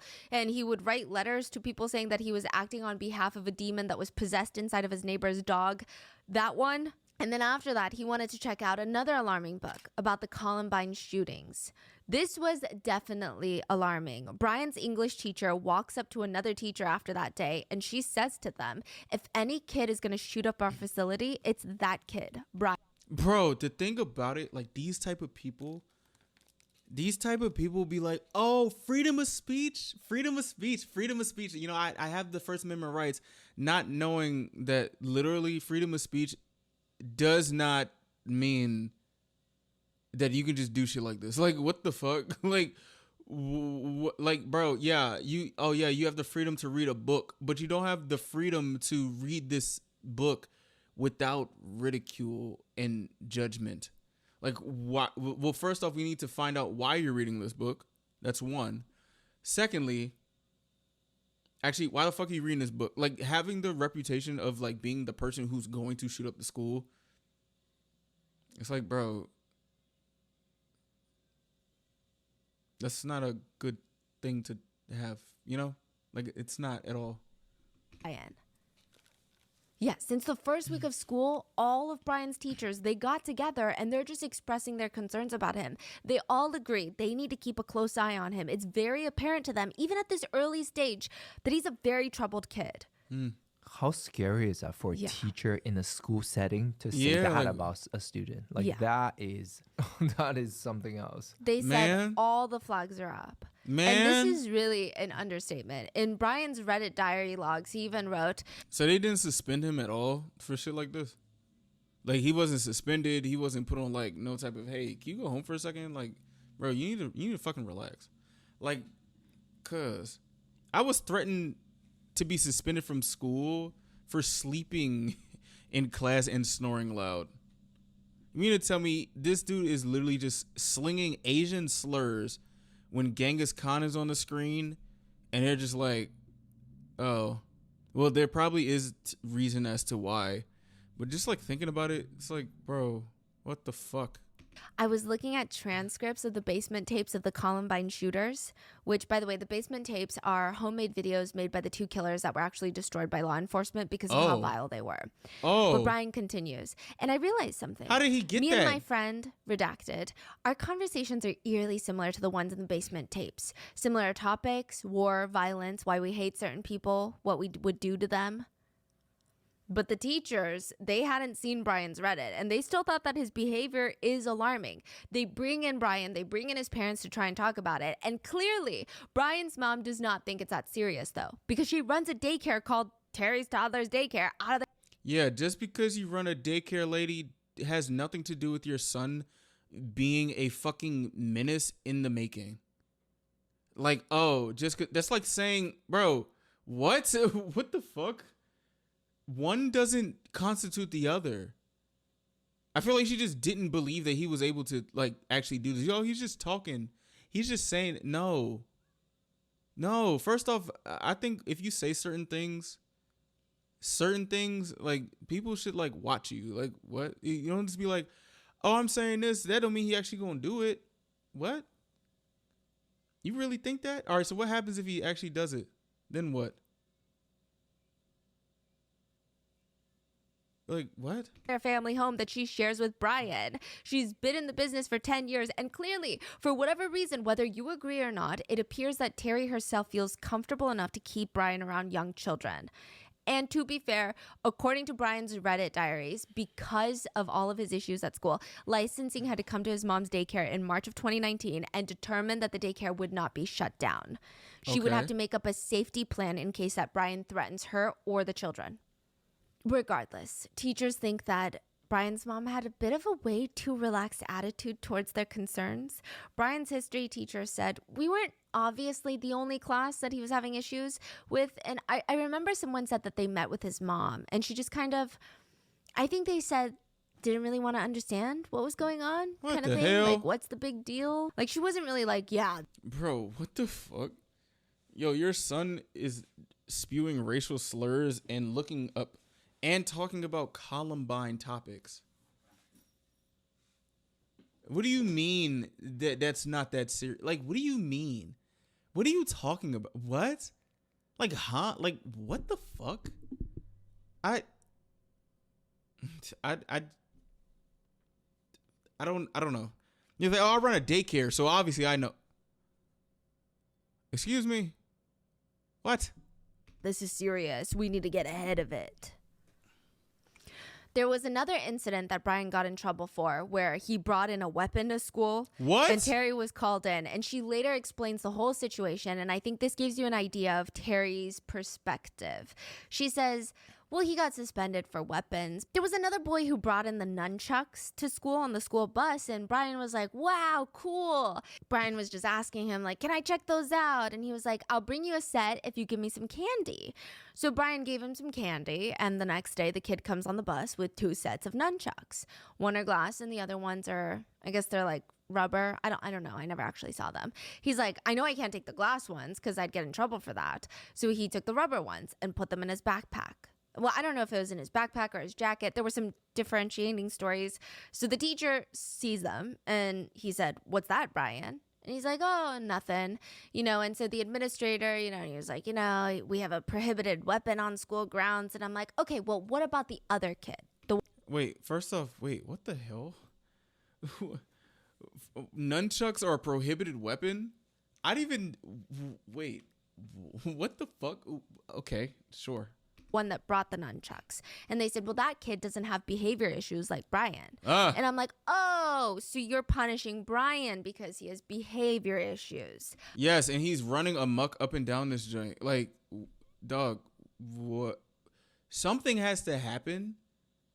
Like, what the fuck, bro? Like, wait, hold on. Like, I understand what's going on, but this dude is bringing weapons to school. I'm gonna be honest, I don't really know the brevity of nunchucks, but like, if it's a prohibited weapon, you're bringing a weapon to school. And actually, my school would have punished both of them. So, but like, I ain't gonna lie. What? I see. So Brian went through probation and he completed it successfully. And so Papa Omar, he was like, we have a prohibited weapon on school grounds. And I'm like, okay, well, what about the other kid that brought them in? And they said, that kid doesn't have the behavior issues that Brian has. And I'm like, oh, so you're punishing Brian because he has behavior issues. Yes, that's exactly what we're doing. Rightfully or not, Brian's mom seems to feel like he's being unfairly targeted by the school. Brian's dad even complains. He's got friends that he hangs out with, respectable friends, not those kind of friends, clean, good friends, What? The worst they do is play video games and drink too much Pepsi. He might say a curse word once in a while, but no, he's never hit anybody ever. He got in trouble for throwing a tape ball at school 3-4 years ago. And I think they wrote him up for it because he hit somebody. But the football players can nail the guys with a football, but Brian, he just gets in trouble for it. I don't like these parents. No. Tape ball. No. When was this message delivered from the dad? Was this after the murder? Was this prior to the murder? This was actually after the murder, but he does realize that his son is messed up. But the way he still talks about it is in this tone. Yeah. He may say a cuss word once in a while. Okay. But no, he's never hit anybody ever. He's never hit anybody. He's just like his dad. I mean, I've never been in a fight, man. I thought just saw he's going to be a spin-off of me because he's non-violent, but he's not. I don't know what's going on now. And yeah, to a degree, maybe there was some of that. Maybe the teachers had an image of him already. They made up their minds and they acted accordingly. And maybe we could try and be understanding of the parents. Maybe they truly were blinded by their love for their son. I mean, everything can kind of be explained, right? Maybe he lightly tapped a kid with a masking tape bat and it wasn't even painful. And the nunchucks. This nigga made a makeshift mace and hit somebody with it. Sure. Okay. That was a whole big misunderstanding. Everything was just kind of wrong place, wrong time, wrong person type of ordeal. But how do you explain away a kill kit? Look, I don't know what you expect to find in a teenage boy's backpack, but it's definitely not this. Brian's mom was going through his room one day and she comes across a black backpack, which is a little weird because it's not his school backpack, meaning why does he have a second backpack? She opens it up and it's got hammers, shovels, knives, large zip ties. How big is this fucking backpack? Duct tape, a saw, a kill kit. Instead of calling the police on their son, the Cohee parents bring an ultimatum. They say, Brian, throw the backpack away or else we're going to call the police. Brian throws it away and he was very upset about it. He said, that was $100 just down the drain. I don't give a fuck. I don't give a damn if you spent $200. Throw this shit away. The fuck is you talking about? Brian would argue that he just has a thing for finding out what makes people tick. So one day he knew a classmate of his had PTSD and he triggered her PTSD just to see how she would react. And he was suspended for the whole thing. Good. He writes on Reddit, I saw my therapist today. It was a normal meeting for the most part. We talked about how I exhibit control freak tendencies, that I manipulate others' feelings to see what makes them tick. That because I feel less emotion than others, I'm curious to see what regular amounts of emotions feel like. That I'm a scientist and everyone else is my test subject. I test painful stimuli to elicit a reaction. I enjoy those reactions. The ones of pain and sorrow. I love the horrified expressions when people watch someone they love die. Bro, pain and... Why? This dude is talking crazy. What the fuck, yo? You know, as somebody who was bullied, I don't like this. I honestly don't like this. The utter shock and devastation on their face is priceless. And then you tease them about it, calling them weak for crying, saying the thing that they were crying over was worthless garbage. I gave that girl a panic attack, and you know, I've known her. Her name is Ellie. Fake name. In short, she's weak emotionally, physically, and mentally. Any criticism and she gets defensive, very sensitive. She carries around pictures of YouTubers she likes, Jacksepticeye, Markiplier, basic white girl shit. She's also timid beyond belief and gets panic attacks. I don't know. Basic white girls like Jacksepticeye and Markiplier. I like Markiplier. What the fuck? Like, huh? So I figured it'd be funny to give her one. I clapped loudly right next to her, and she... I bet this nigga really loves iDubbbz and Max Mofo and all them. I bet you he probably likes them. He probably likes those types of... Oh my gosh. Or like he loves Vanoss or something. Like that's probably them type of people that he likes. Like, what the fuck? She screamed in the hallway and fell to the ground crying. Or like old KSI. And I mean old KSI. It was funny, but my friends say it was up what I did. It doesn't matter though. I had my fun. And besides, she usually gets over her panic attacks in 5 minutes, but no. Apparently she had to go home for the rest of the day because of this one. She did that to spite me. What? Brian's mom did agree that he shouldn't have done that, but clearly he thought it was a joke. That's the energy she gives. It's like, obviously he shouldn't have done it, but he didn't mean that malicious intent. It was just a joke. So what if I like stab your son in the stomach, but it was supposed to be a joke? Like, that's okay? No, I bet it wouldn't be okay. I bet it wouldn't be okay. What if I threaten him with like the pain of 1,000 sons? I bet that wouldn't be okay. Because why? Because that's your little baby, ain't it? What's crazy is that this whole situation with the boy he hit with the mace, the nunchucks, the girl he traumatized in the hallway, there's still surprisingly more. Safeway is a giant supermarket chain in the US. It's just like your run-of-the-mill grocery store. I think on the East Coast it's called Albertsons. So Brian... No, it's called Safeway over... What the fuck? Wait, huh? No, it's called Safeway over here. What? And he starts working there as a bagger. Okay. So when you're checking out, he's going to be at the end of the little checkout lane bagging your groceries. And when there's not a lot of customers, he would run outside of the parking lot and start gathering up all the shopping carts in the parking lot and bring them back into the store so that when customers walk in, there's fresh carts to choose from to do their shopping. Okay. Well, one day, Brian's got a stack of shopping carts. They're like folded in on top of each other. So, you know, and they're locked in and it's like 7 shopping carts stacked into another. He's bringing it back into the store where a 58-year-old woman is cleaning the shopping cart with an antibacterial wipe. Brian just rams 7 shopping carts into her lower back and leg. What the fuck? Allegedly. What the fuck? Is what the lawsuit claims. She also stated in a lawsuit that this has caused her to sustain permanent physical damages. Oh my god. His coworker? No. A customer. What the fuck? Who's wiping off the handle so she can start going shopping. What the fuck? She is now suing Brian and Safeway. And he's claiming accident? He didn't even... I don't know what he publicly claimed. He probably said accident. Yeah. In another Reddit post, Brian...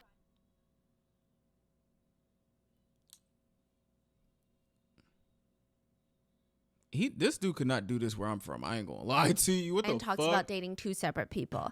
It's very interesting to see how quickly he moves on.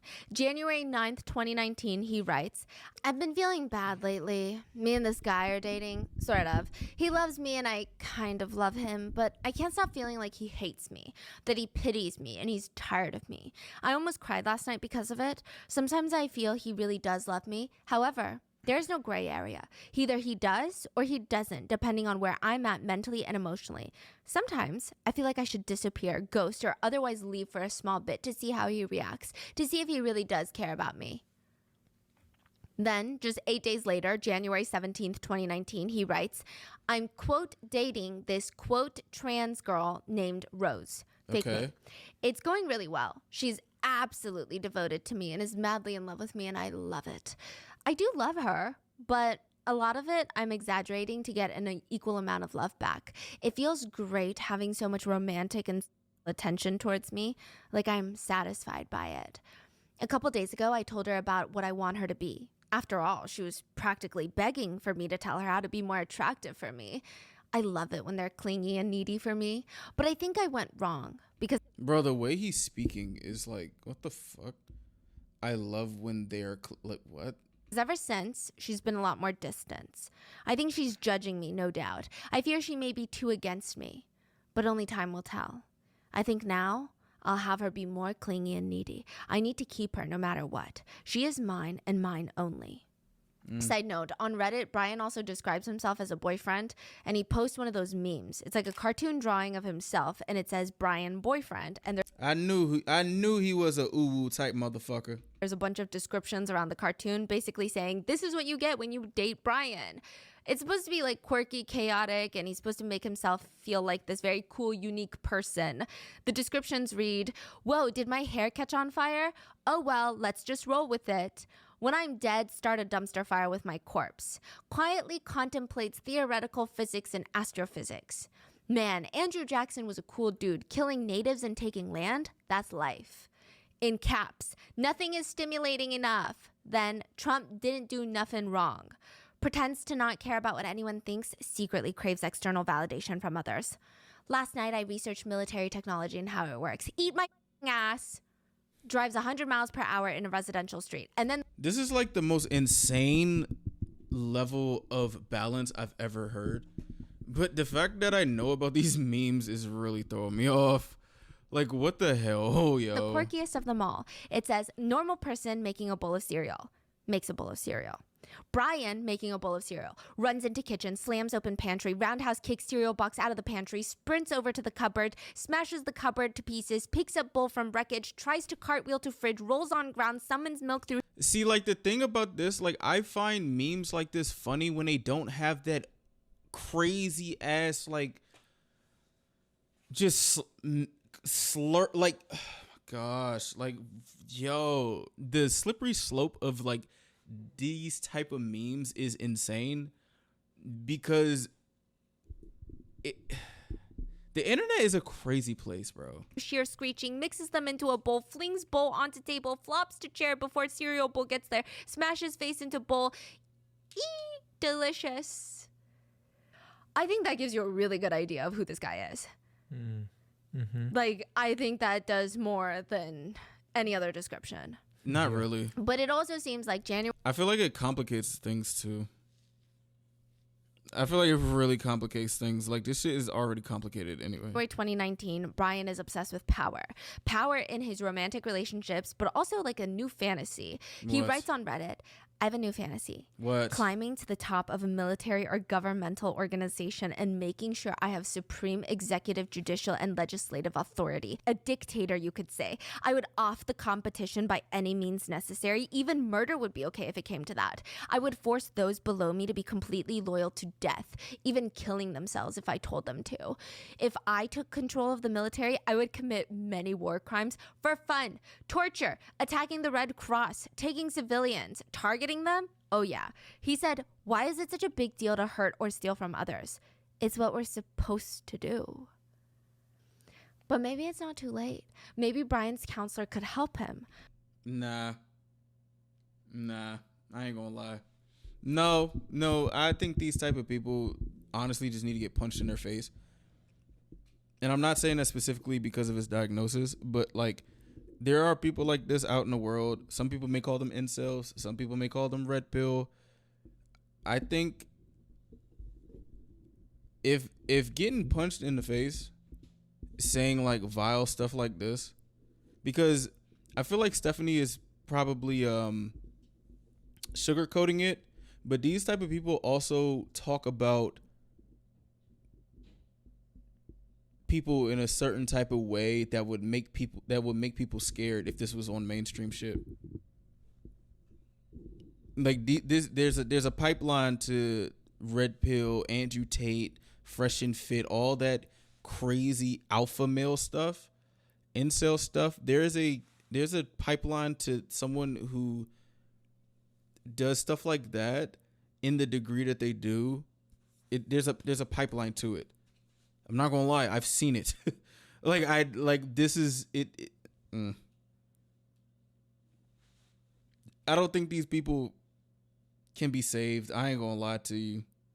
Y'all may disagree with me, but there's a bunch of people out on the internet that don't even like people that do shit like this.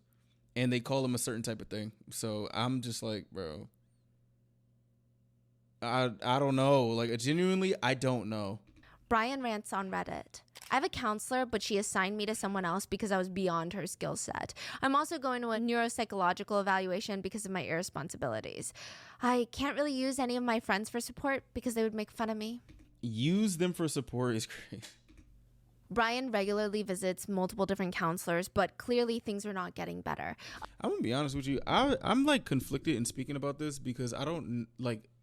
I'm conflicted because of his diagnosis. Like, that's one of the reasons. I'm not gonna hold you. According to Brian, I went to my counselor recently, and looking at my personal history, they said that I just don't give a shit anymore, whatever that means. They also said that I'm digging myself deeper and deeper, and that I'm self-sabotaging, ruining things for myself. Not only that, but they said that my friend calling me a narcissist wasn't that far off. They also described me as something. I can't remember what it was, but I remember getting angry because they were lowering me to that. What was it? Look, what was it? Everybody's against me and wants me dead, and I can feel it. The feeling is everywhere. They're staring at me, thinking of ways to kill me, and I can feel it. It's weighing down on my shoulders, and I need to kill them before they kill me. Bro, my what? friends and family and others, they view me as worthless, when in fact, I'm smarter and destined for fame and power. They're weak, and they're going to be forgotten. They want to ruin me and bring me down to their level. But that was just never going to happen because Brian was determined to go down as one of the greats. The greats? That was his plan. What you mean? And the greats to Brian include the likes of Charles Whitman, killer, who first murdered his mother and wife in their houses, then drove to the University of Texas in Austin and just started randomly opening fire on people. What? He killed 17 people and injured 35 more. And Sung-hee Choi, the Virginia Tech killer who killed 32 and wounded 17. Oh my gosh. But it seems like Brian relates the most. Bro, I have not heard that story in a while. I remember when that happened. Well, oh my gosh, what the fuck? With Edmund Kemper. Of course. We talked about him in one of the What? very first episodes of RM. I would Really? I think I would like know to that. revisit the case one day with a lot more of the more nuance. I wish I had learned in the process, but Man, oh my gosh. I didn't know she did that. We found out about him. Ed Kemper was a notorious serial killer, and he once said, "When I see a pretty girl walking down the street, I think two things. One side of me thinks, I'd like to talk to her, date her. And the other side of me thinks, I wonder what her head would look like on a stick." Brian said he felt that. He would later tell interrogators, "I mean, I feel that, you know? And for years, I just wonder what murder feels like. Because you read shit like Ted Bundy and the Zodiac Killer, and they all say murder is the best feeling in the world." So I'm like, I have a feeling people who do stuff like this, and I might have a conspiracy hat on or whatever, a conspiracy about this, but like when people do things that you're not supposed to do that are like morally wrong, and they say like, "Oh, it's the best feeling ever," I kind of think like, yeah, but that's because you're not supposed to do it. And like, it's like there's some twisted sense of euphoria that these fucked up people feel because you're not supposed to do it. And like they just be like, "Oh no, it felt great." Yeah. One, because you're not supposed to do it, and two, somehow, some way, you're wired to think that that's okay, or you're just wired to not give a fuck about it. Like, it's just like, bro, like, oh, it's like saying, like, these people say this shit like trying a fucking ribeye steak. Like, okay, it felt good to you, but it probably did not feel good to that person or people. Like, did he go to jail? Or like for real, jail, please, jail, somewhere, put him somewhere. try that. For some time, I've been wondering when it would happen. I always knew that I would be in this police building, though, whether as a criminal or a police officer. I was gonna be here. Bro. And plus, for years, I was wondering what murder would feel like, because you read shit like Ted Bundy and the Zodiac, they all say murder's the best feeling in the world. So I'm like, I'm gonna try that. Brian had an obsession with crime scenes, whether it was to study how not to get caught or to study how to commit a crime. I don't know, it's a little less clear at the time. Now, to provide a bit more context, Terry, Brian's mom, said his autism is the reason for his hyperfixations. Really? So maybe she thought that he just had a hyperfixation on anything crime scene related at the moment. She would say, I mean, he has a little bit of a fascination with the morbid, but he was channeling it, I thought, into becoming a crime scene investigator. And wanting to help him navigate the hyperfixation. Didn't she find a murder bag? a kill kit? Never in my life have I even heard what a kill kit is. I've never heard that before. So what? Like, what, bro? This mom is kind of frying. And the mom and the dad, like, it's just like, what? He had a kill kit in his thing. He's like, oh, I just thought he was going to be a crime scene investigator. What? Did he say anything about wanting to do that in school or nothing? Or is he just talking about just what? Into a safer, more productive territory. She buys him the book, Techniques of a Crime Scene Investigator, 8th edition. She told him, when she gave it to him, Brian, let's channel all this morbid curiosity into something positive that you can affect the world with good change. And he said, yeah, Mom, that's my plan. I purchased this book for research for this case, and there are over 30 very graphic pictures of mutilated, murdered bodies in the book. Oh my gosh. Real. What there are the pictures fuck? of murdered women whose private parts have been chopped off. Hey, bro. Whoa, what the fuck? Stephanie, I'm sorry that you had to see that. My gosh. Completely mutilated. Pictures of women who have been dismembered and tortured. It is a lot. Like decapitated heads. Like, it's a lot. Wow. He probably loved it, right? I bet he probably did. only looked at the pictures. Like, it was a picture book for him. Wow. And there was a rumor spreading around town that the cats were going missing. Oh my gosh, it's always It's fucking unclear cats. how the rumors started, but one girl told a few people, and those people told a few people, and she said that Bro, it's always fucking cats. she lived near Brian in a neighborhood, and cats were going missing. And I know it's kind of a stretch, but she felt like Brian was stealing cats in the neighborhood. She just had a feeling, okay? Well, why would he steal a cat? You tell me. Nobody really knew for certain if it was true or not. It was just kind of a wild assumption to make about someone. But even Brian's really friends, wild? they knew his dark sense of humor, and they thought, I don't know. One of his friends, Sean, 1,000% believed it. He was like, absolutely, I know it's true for a fact. In fact, he killed one of my friend's cats. And the cat was really nice and very, You still friends with this motherfucker? very friendly. Meanwhile, another friend, Kylan, she was not really listening to the rumor. She said, honestly, I don't know. I mean, I think I could believe it, but I don't want to because I'm a big animal lover. I don't know. I just don't want to see my friend in that kind of light. Cause I ain't gonna lie, bro. This is why I say I think people are capable of doing whatever. Nigga, I don't give a damn how long of a friend you are. What the fuck are you doing? Like, what? Or maybe like, what the fuck? No. Oh, this person. I'm not vouching for nobody, bro.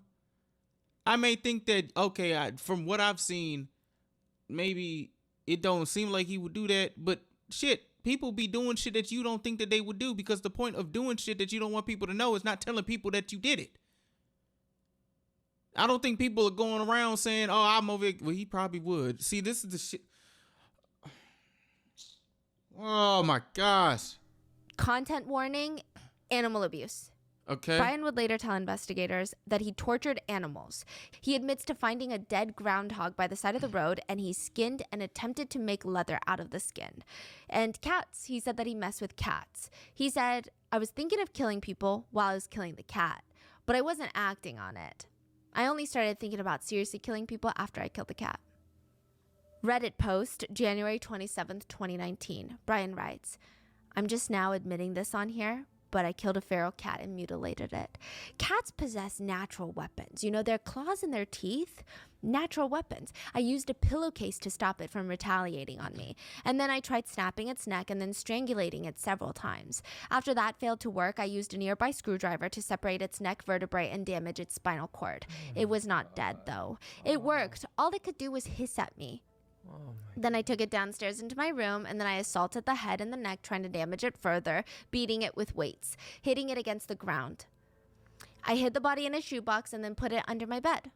Oftentimes, over the next few hours, I would go get the dead cat and feel its warmth and play with the limp body. And later that night, I used my knives to decapitate the head. Okay, I'm just saying, I wouldn't be too like judgy if you deduce how somebody uses certain types of memes and just think that they would probably do something like this.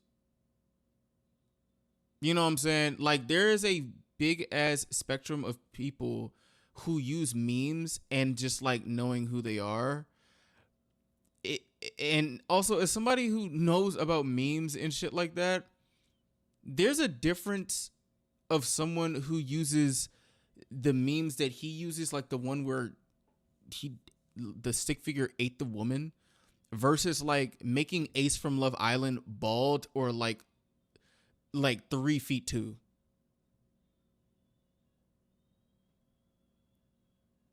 Like it's literally a difference. If somebody like it's just like, what? Like, huh? Oh my gosh. And then I put it into a separate box. I don't know why. It was just very satisfying to decapitate it. Something so important and connected to the body being unconnected from its being. It was just so wrongfully good. Can y'all put him somewhere, I was please? so excited. Can y'all Excited please in a good way. Thrilled. High on homicide, if you will say. I kept it for a few days in my room, but it started to smell. But knowing that I was hiding something awful while my parents and brother were none the wiser was satisfying. That I had that kind of power over them. This is terrifying. February 11th, 2019, Brian is suspended for making inappropriate comments in school. Teachers had gotten together trying to put their foot down. They believed that Brian was a potential danger to the school, that he was at high risk of committing violent actions. But there was nobody in the school that could help him, nobody in the system that did anything. I do have a question about that. Like, what is there to do? Like, honestly, what is there to do when you have like someone like Brian? Like I don't know what to do, and I guess I'm like shooting myself in the foot because I'm over here saying like, or it's maybe coming off that saying like something should be done, but like, one, I don't have the resources or the knowledge or the teaching or the certificates or the experience to even say what should happen. But I do have like the mental fortitude to say like, this is fucked. Like, this dude is like really saying fucked up things, doing fucked up things, and like, that's just it. So my question is, what is there to do? I don't know. Genuinely, I don't know. And I'm sorry that I do not know.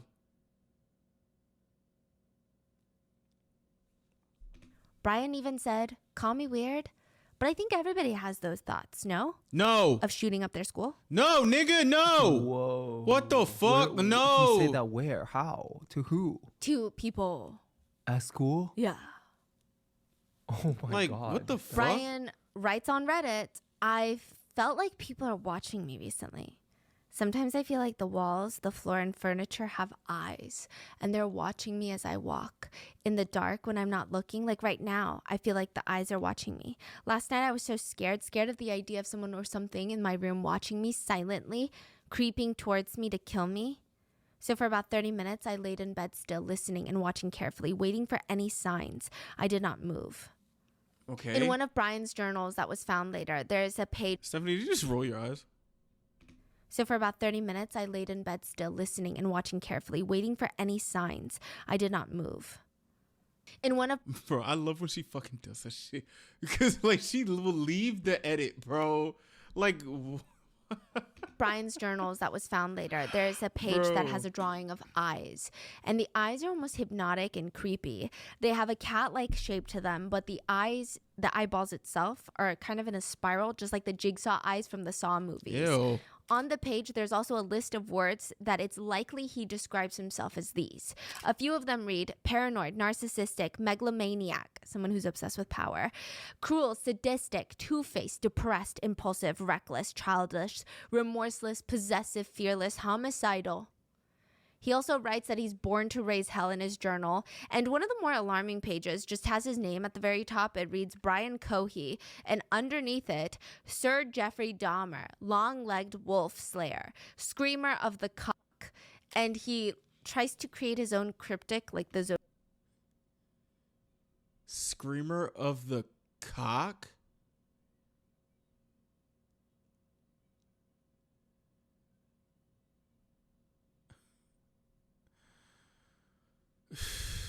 Zodiac killer, where each symbol corresponds with a different letter.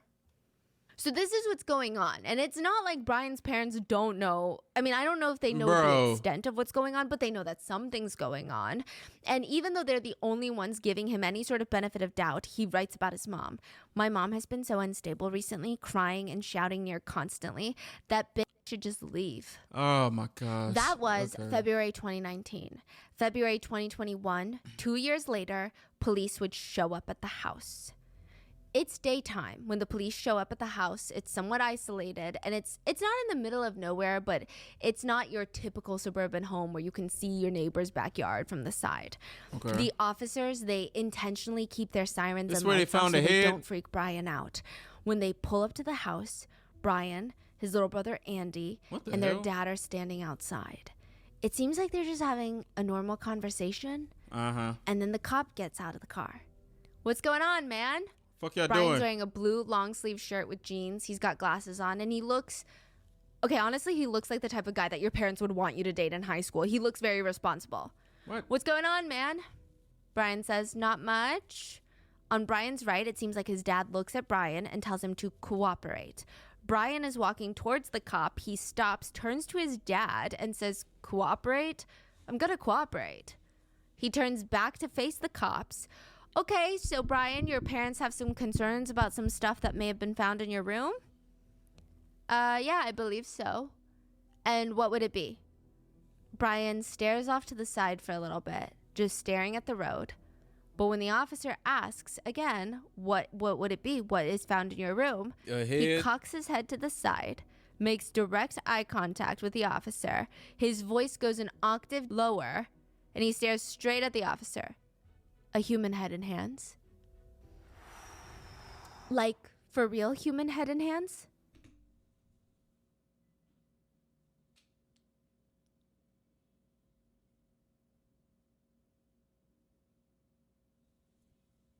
Yes.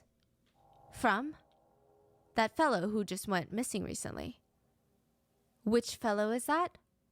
Warren Brown. Warren Brown, when did he go missing? The night of the 27th. Okay, and how did you end up with him? I murdered him. With what? A knife. Why are y'all asking so many questions? And why would you have done that? I've always wondered what murder felt like. I am going to cooperate. Okay, so parents have some concerns of some stuff they may have found in your room? Yeah, I believe so. And what would it be? A human head and hands. In the body cam footage, you can see Brian's mom just collapse on the grass outside.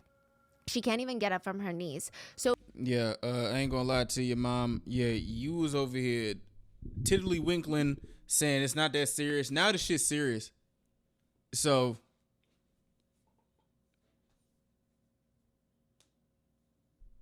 yeah, there's that. So far, she's the only one that's seen the head and hand so far. And Like she's just how, got confirmation bro? from her son that they're real. He Like killed how, someone bro? just because he wanted to feel like what it feels like. Wait, so the mother found the head and hand. So she told the dad, dad knows as well. Yes. But he didn't see it. So the dad is just keeping the son Outside. stable outside. Because if he walks in, he's going to see the blue towel in the kitchen sink, and then he might feel inclined to lift it. Yeah. And nobody knows what's going to happen because he also has a shotgun in his room. Nigga, what the fuck? Yeah, but Why at is the he beginning have, of the video- bro? Why is this nigga have all these fucking resources? Y'all not checking y'all son shit. Like, fool, y'all just letting this dude just fester in all these things. And you're, oh no, it's just jokes. It's just this, it's just that. Dog, how the fuck does this get this bad? The fuck are y'all doing in the house, yo? Like, what?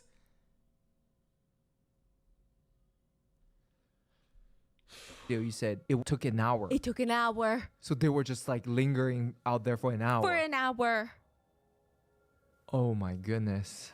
Brian's dad walks back into the house with the officer, leaving his son and wife out on the grass, and Brian is with a few other officers. He's also being placed into a patrol car to be taken into the station. And side note, that whole thing is controversial. Some people don't like the way that Brian was treated so nicely. He just admitted to murdering someone with a knife. He is not handcuffed. He's just like getting into the back of the cop car like he's being picked up by a friend to go eat Chipotle.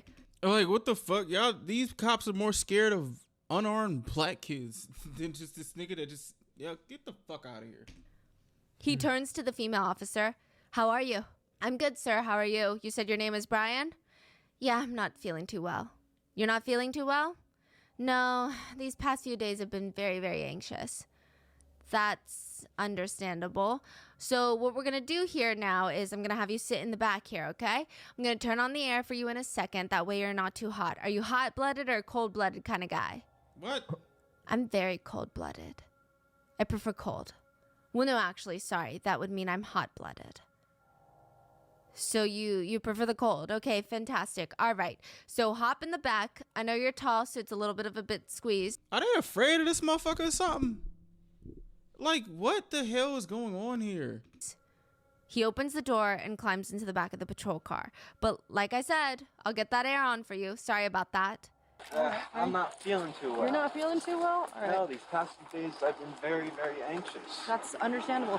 So what we're going to have you do here is I'm just going to have you sit in the back here, okay? I'm going to turn on the air for you in a second. That way you're not too hot. Are you a hot-blooded or cold-blooded kind of guy? I am very cold-blooded. I prefer cold. Well, no, actually, sorry, hot-blooded. Hot-blooded. So you prefer the cold. Okay, fantastic. All right. So hop in here. I know you're tall, so it's a little bit of a tight squeeze, but like I said, I'll get that air on for you. Sorry about that. All right. How you holding up, Brian? Okay. A bit thirsty? You guys have any water in your home? Bro, what? I can't make any guarantees we're going to be able to go in and get some, but I will get some water to you as soon as I can, okay? Bro, what? All right, Brian. We're headed to the sheriff's office, and your family's going to go with us, okay? Are they like infantilizing him or something? Like, what the fuck is going on here? Meanwhile, in the house, the officer walks into the kitchen where Brian's dad points at the kitchen sink. I covered it up with a towel. Okay? Because I didn't want him to see it. I didn't want him to run. I don't want him to look at it. The officer takes off the blue kitchen towel. And inside is a white plastic bag. So he opens that up and it's blurred in the footage, but inside is very clearly a decapitated head. What the fuck? The week leading up to the murder, Brian starts Googling a lot. He's looking up extreme paranoia, schizoid and paranoid personality disorder, avoidant personality, Unabomber, bombs, how do people react to a home invasion, how do people react to being held at knife point, how deadly is a neck stab wound, how to cope with murderous thoughts, homicidal ideation, homicidal thoughts every day. Bro. And then on February 26, 2021, he starts Googling serial killers. James Dale Ritchie, an Alaskan serial killer. Joseph Christopher, an American serial killer from the 80s. Andrea Yates, a mom who drowned her 5 children in the bathtub. He also Googled Las Vegas pickaxe caught on camera. How deadly is a pickaxe? Who would win, a human with an axe or a human with a pickaxe? How deadly is a pickaxe? Smile face killers, Daytona Beach killer, list of serial killers in the US, 5 ways to knock someone out with one hit. Easy to knock someone out in real life like the movies? How easy is it to knock someone out by simply hitting them over the... Fool, I get nervous even searching up cases. Like, y'all can't even see what he's doing. There's no, like, thing that y'all can see what the fuck is going on in the Wi-Fi. Y'all don't check his room. Y'all don't do nothing. What is going on? Y'all give him the most ultimate privacy or something? Head like the movies. How easy is it to knock someone unconscious by hitting their head with something hard? Why do homeless people congregate together? Are homeless people safe to be with? February 27th, 2021. Brian's parents are looking at him. Is this really the best choice right now? The screen has the movie 1984 ready to play. Of course it is. This is the movie based off of the George Orwell book 1984, which is like good book, yes, but like I don't know if that's the best movie night with your family. I mean, why not like yeah. a Avengers movie or something? But they watch it anyway because it's like, you know, if he wants to watch it, just let him indulge. He's 19. Brian's always just had this weird sense of humor and taste. He's always been interested in the morbid stuff. He would always joke around with his dad. Hey, Dad, wouldn't it be funny if you sold a lipstick with mercury in it to those beauty pageant queens and they got poisoned through the mercury lipstick because of their vanity and pride? He said that to his father, and what the father say? What the father say? His parents would tell him, no, that wouldn't be funny. And he would just brush them off. Yeah, it would be. You just don't get my sense of humor. So this was said to the dad and everything, and he over here talking about, I thought he'd be an extension of me. In the investigation footage. What? You know what's crazy is because the way he delivers these information so nonchalant, so like goofy and upbeat, sometimes you just don't see it, right? I think I that guess, bro. a lot of people, if you don't know him well, now I don't know about his parents, I don't know about his closest friends, right? But I imagine if I went to the same school as him, I would maybe gauge him as being very insecure. Like he's trying to do so much. I would Yeah. never think that he would be a killer. I would probably think, wow, he's so insecure. He's trying so hard to be edgy and like obnoxious. Yeah. He was also a huge Understandable. browser of the subreddit 50/50. It's called a risky clicks subreddit, where the title will have a choice between two different things. It's either going to be an my image of something gosh. pleasant or something really, really bad, 50/50. Oh. And on Reddit, they have a blurred, censored preview of the images. So you can kind of see the outline and colors of the picture. And technically, it's a 50/50 shot. Most of the time, it's something bad. For Ugh. example, one title is 50/50, capybara sniffing an apple, or rival cartel member's decapitated head. Oh my fucking goodness. I did click on the picture. Why did and you it do was that? a rival cartel Yeah, member's why the- decapitated head. Bro, I be forgetting about this shit, man. Oh my gosh. Another post on the subreddit reads, 50/50, beautiful wedding cherry cake with a cool message, or car crash with a man's head cut in half hanging out through the window. Wait, so they can post these type of photos? I guess. Yes, Like, they can. Uncensored. Yes. Uncensored, yeah. Yes, they can. Spoiler, it was a car crash with a man's head cut in half hanging through the window. And Brian commented on that post, why the long face? Yeah, so I guess he's just kind of edgy, right? That's what a lot of his friends said. He just wants to always go with against the flow. His jokes are always in the realm of dark humor. Rarely did he ever make jokes that weren't somehow related to death or violence or destruction or breaking the law. For example, he just liked to shock people. For Halloween parties, he would go dressed as Jeffrey Dahmer. That was his favorite serial killer, which course he just would. adds another layer of twisted to it. Brian was nicknamed Dahmer in high school because he was genuinely that obsessed with Jeffrey Dahmer. Sometimes if they had these role-playing skits or plays or like improv moments in class where everybody had to pick a different identity or persona, Brian would be like, okay, I'm going to be Jeffrey Dahmer. And the teacher would be like, no, you're not. That's crazy. This guy was known for loving Dahmer, wanting to be Dahmer, pretending to be Dahmer. He would show up to Halloween parties dressed as Dahmer, and by all accounts, it seemed like he had plans to become the next Dahmer. But he would do it wearing a Michael Myers costume, a blue jumpsuit that he bought for Halloween to dress up as the fictional serial killer from the movie Halloween. And Brian would tell investigators, let's see, yeah, it was the night of February 27th. It was a full moon. And I figured I can see so well. Why not drive around? And I'm in a bad state of mind at that time. You know, the thing that's like kind of crazy about this is that like I'm exhausted by this guy's like quote unquote humor and everything.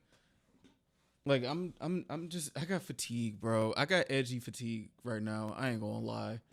That's what I got. Edgy Reddit fatigue. Like, my gosh. Brian doesn't really know if today is the day or not. For 6 months, it was never the day that he killed someone, so why would it be now? But he did feel like things were amping up. Or at least that's kind of how he describes it. He said, for a 2-week period, there was a strong instinct for me to bite someone's throat and rip it out, or bite a shoulder at least. And these intrusive thoughts were getting stronger and stronger. He said every time he would see someone, the first thing that would pop into his mind was envisioning that person being shot or stabbed. The fuck? Brian tells the interrogator, I have major depressive disorder, so I'm not thinking positively. And I'm cruising around for an hour, hour and a half. So I fill up on gas halfway through. And I'm eventually driving underneath the bridge near the sheriff's office. You know, like, can I? Brian grabs an expo marker from the table and starts drawing on the whiteboard on the wall. And yes, you know, there is a whiteboard on the wall and the marker's on the table. So it's natural to assume that, you know, one would use it to draw or write things on the wall. But the way that Brian is writing and explaining the location of this bridge, it's almost like he's giving a lecture. He's teaching somebody. He's a professor. So let's just say this is the office, right? And this is the parking lot. Take a turn, and here is the bridge. That one. And it was right here. Okay. I mean, so the bridge right here on Graham? Yeah, like the one. The interrogator is trying to stay on track. So you were at the bridge. Yeah, I was at the bridge. I was cruising. There was a road right underneath the overpass bridge, and I was driving along, and I see this shape here on the railway track. And I'm like, ah, interesting. I go up, and as I'm looking, I see a large thing wrapped in canvas, and I'm like, that's a homeless person.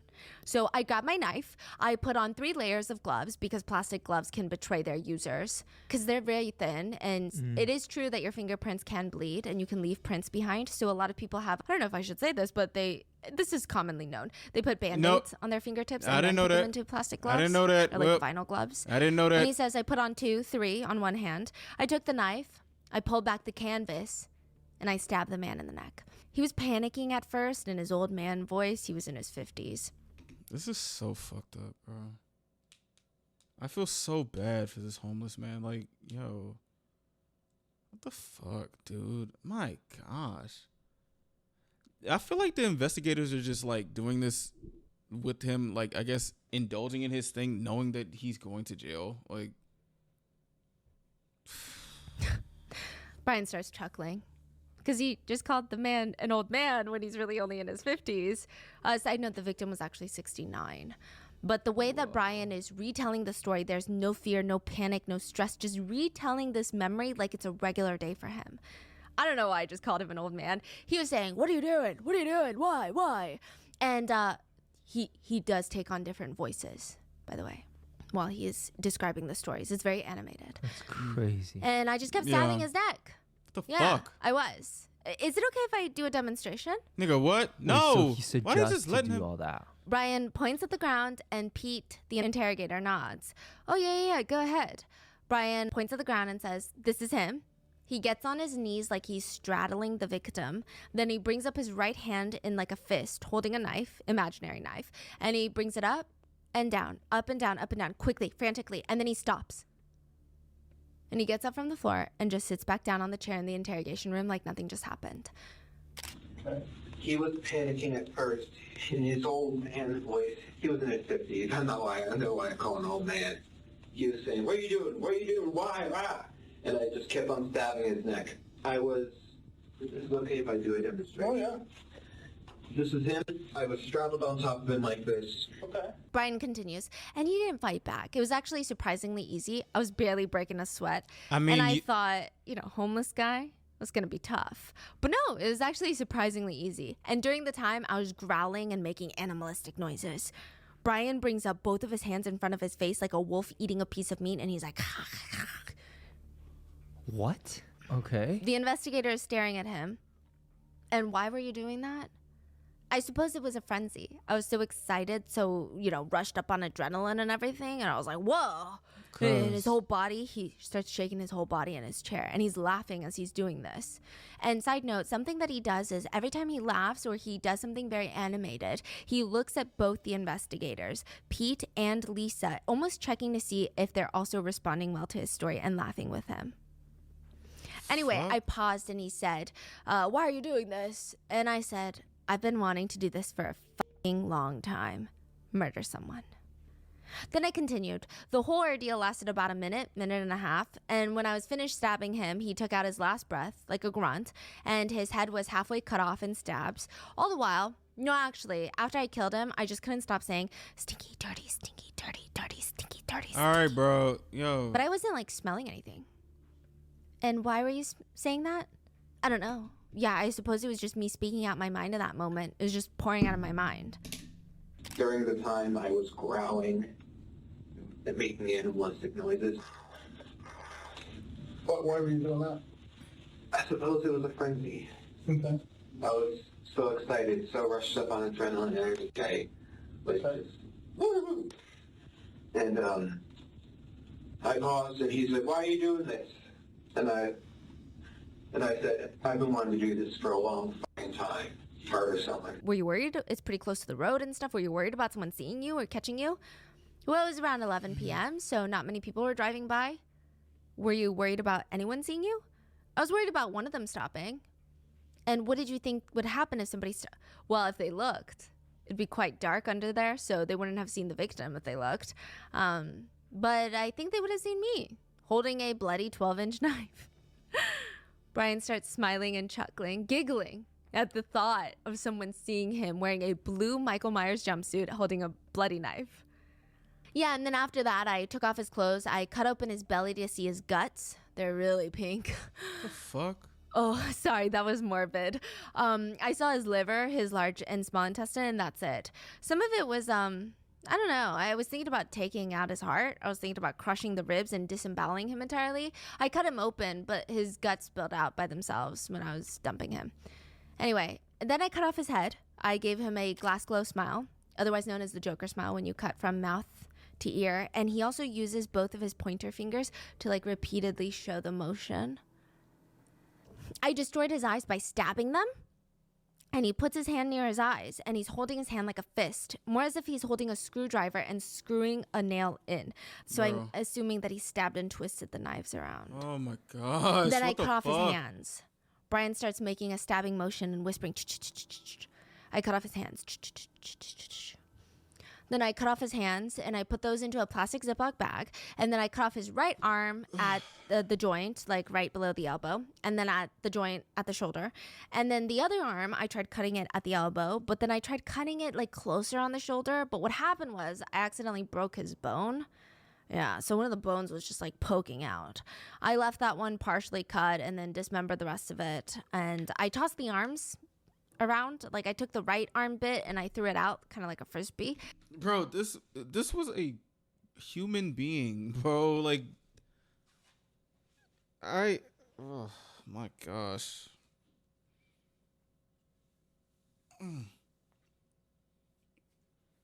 This don't make me feel good, bro. I ain't gonna lie to you. I took the left arm bit, threw it out, so you might need to... And it's like, I mean, you would probably be happy that he's like explaining this, but no. To look a little bit further from like where the blood is when you go under the bridge. Well, actually, it was a general assault. I was mainly targeting his neck because that's the most vulnerable area, but I was also stabbing his head. I mean, anywhere in general, really. I stabbed his head multiple times. How about his chest and his stomach? His chest, yeah, I stabbed him once through the ribs. I sliced open his belly. I carved up his leg. I made several slices at his leg, actually. The interrogators wanted to know, did you practice on anything else? How did you know how to do it?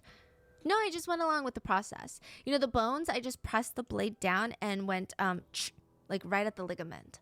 And he does this motion, like, you know, when you peel garlic, you put the knife flat on the garlic and then you use your other hand to press it down? Yeah. That's what Brian is saying. Oh, gosh. Okay, and how hard was that to do? You know, to get them to actually... Not particularly hard. I was just more frustrated that I broke a bone. Why did you cut the arms off? Because I always wanted to know what it felt like to cut up someone. Why did you stop at the arms? Hey, cuz, I ain't gonna hold you. You know now you got what you know. Now you going to jail. Bro, get this nigga the fuck out of here. Please. Because, well, that's it. Like, that's all I wanted to know. And what it's like cutting off a limb. And I'm just like, okay.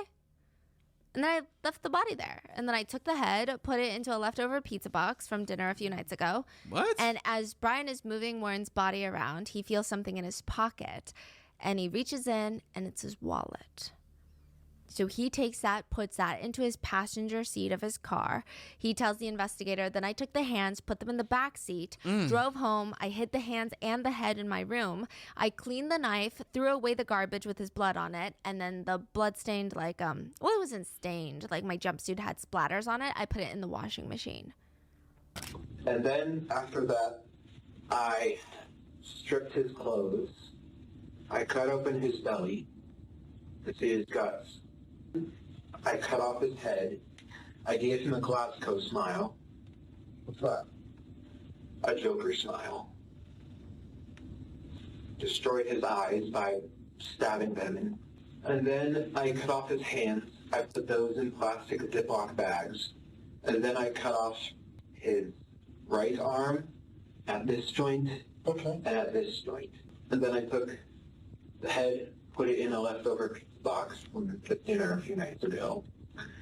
And then I took the hands, put them in the back, drove home, hid the hands and head in my room. So to clarify, he took 3 things from the crime scene: a decapitated head, a set of hands, and a wallet. Then he threw his jumpsuit into the wash to get rid of the blood, and he's laying there in bed trying to go to sleep, but he starts freaking himself out because he realized that there was a small hole at the pointer part of his middle finger, and he was nervous that that was a partial print on the body. Were you worried about like leaving evidence behind of being caught? Oh, totally. He said, No, so I sound figured, like why it. not go all the way? I drove back in a different outfit, picked up his body, threw it in my trunk, surprisingly heavy, put it in my trunk, and drove up to the Blue Heron boat ramp. I parked. You know, the ramp is quite steep, and you need to have a 4-wheel drive to pull it out of it, and my cart isn't a 4-wheel drive. So I pulled in, and I thought because I'm reversing, I could easily drive out. Anyway, so he reverses into the boat ramp, so the trunk is closest to the water, the river. He opens the trunk, pulls out Warren's body. He tells investigators, because I don't want fingerprints on the body, I just try to move the body with my shoes. And then he motions a kicking thing while he's sitting. Like, kind of, it's like a very disrespectful kick, too. Like, you're kicking away trash. The fuck? Yeah, that works This is a successfully. person. He goes out some part in the river and floats off. God knows where he is now. Would it still be a he if he's dead? He asked that? Yeah. Brian snaps back into reality. Okay, yeah. God knows where he is now. I think my guess was that it would be discovered the morning or next morning, so I kept an eye out for any river-related activities. And I was figuring, you know, the police, they don't...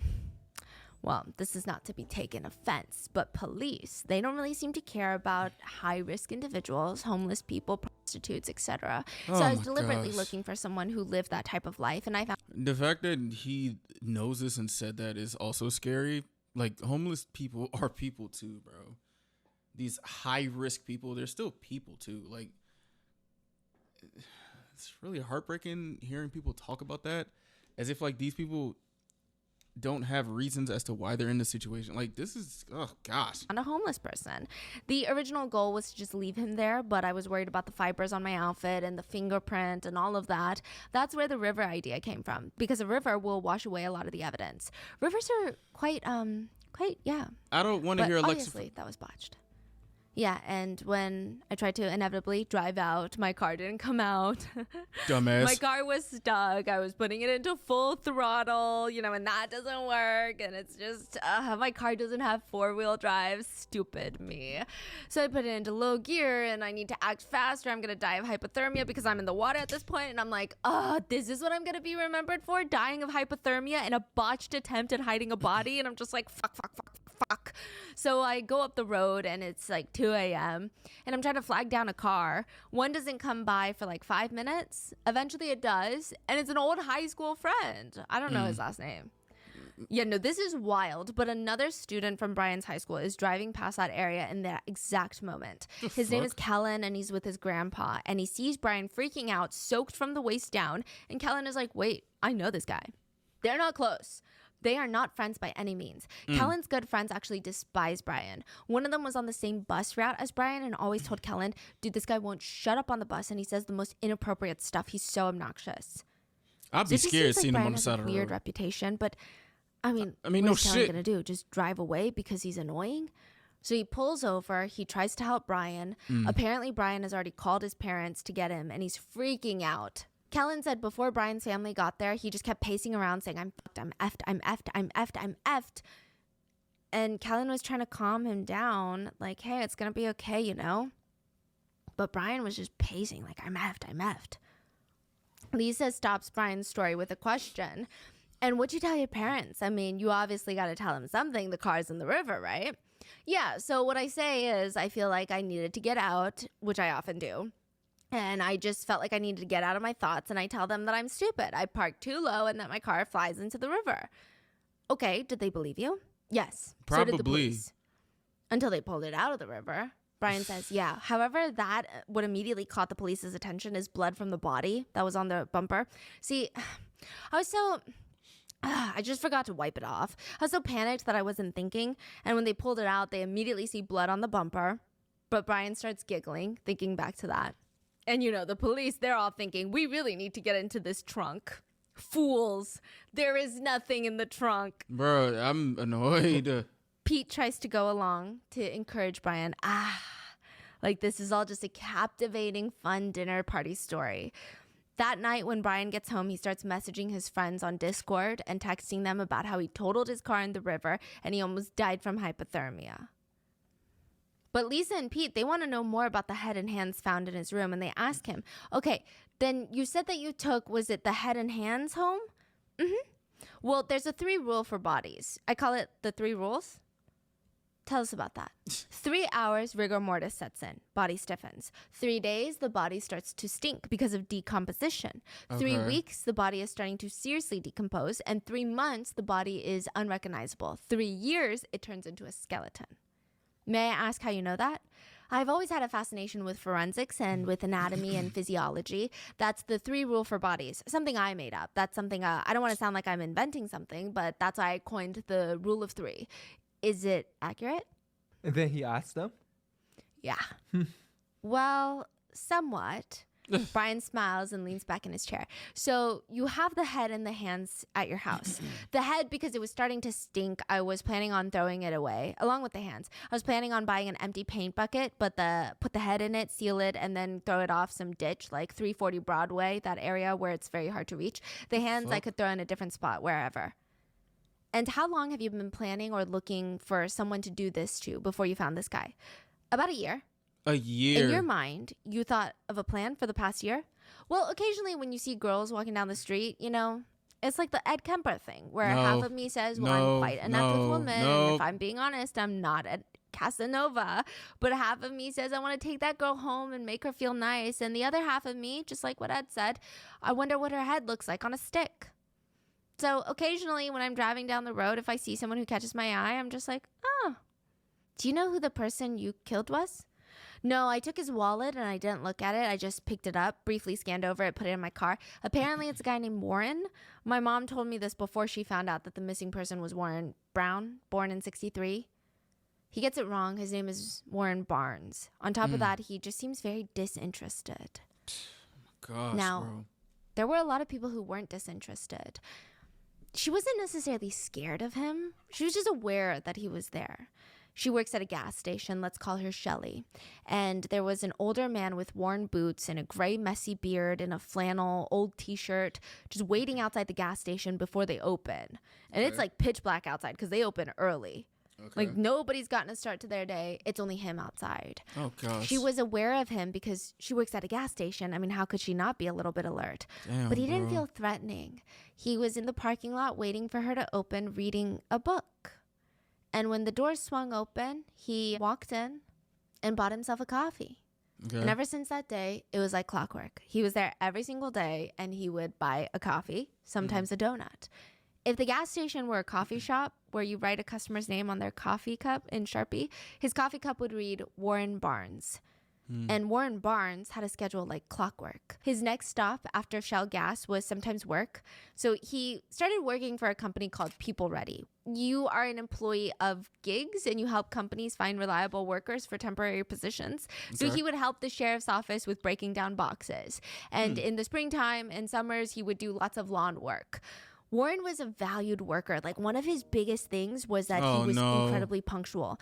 But on the days that Warren was not working, he would find his way to a bridal boutique where they sell wedding dresses in town.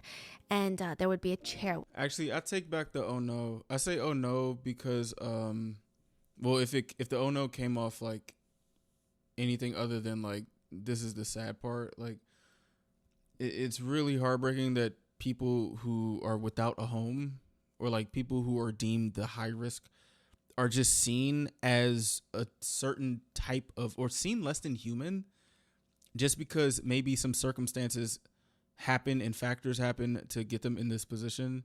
But once they're in a certain type of position, saying like, or saying like these labels of high risk individuals, it's like they're just it feels like their whole identity is erased. You know what I'm saying? Like it's that's really sad. Waiting for him. He would sit down on the chair outside next to the brick wall, and he would just read. He loved cowboy western mysteries, and the locals in the community knew him as the reading man.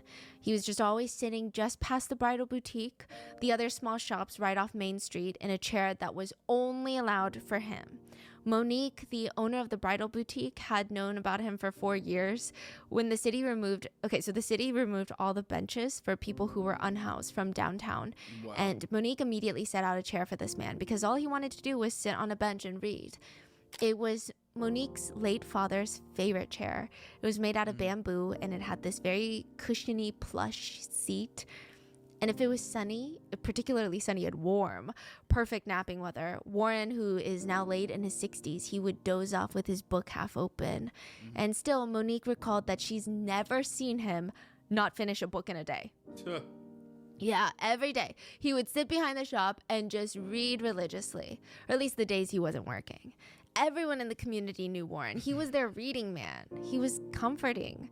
According to local paper that did Boots reporting on the Grand Junction community, they said that Warren was known to never beg.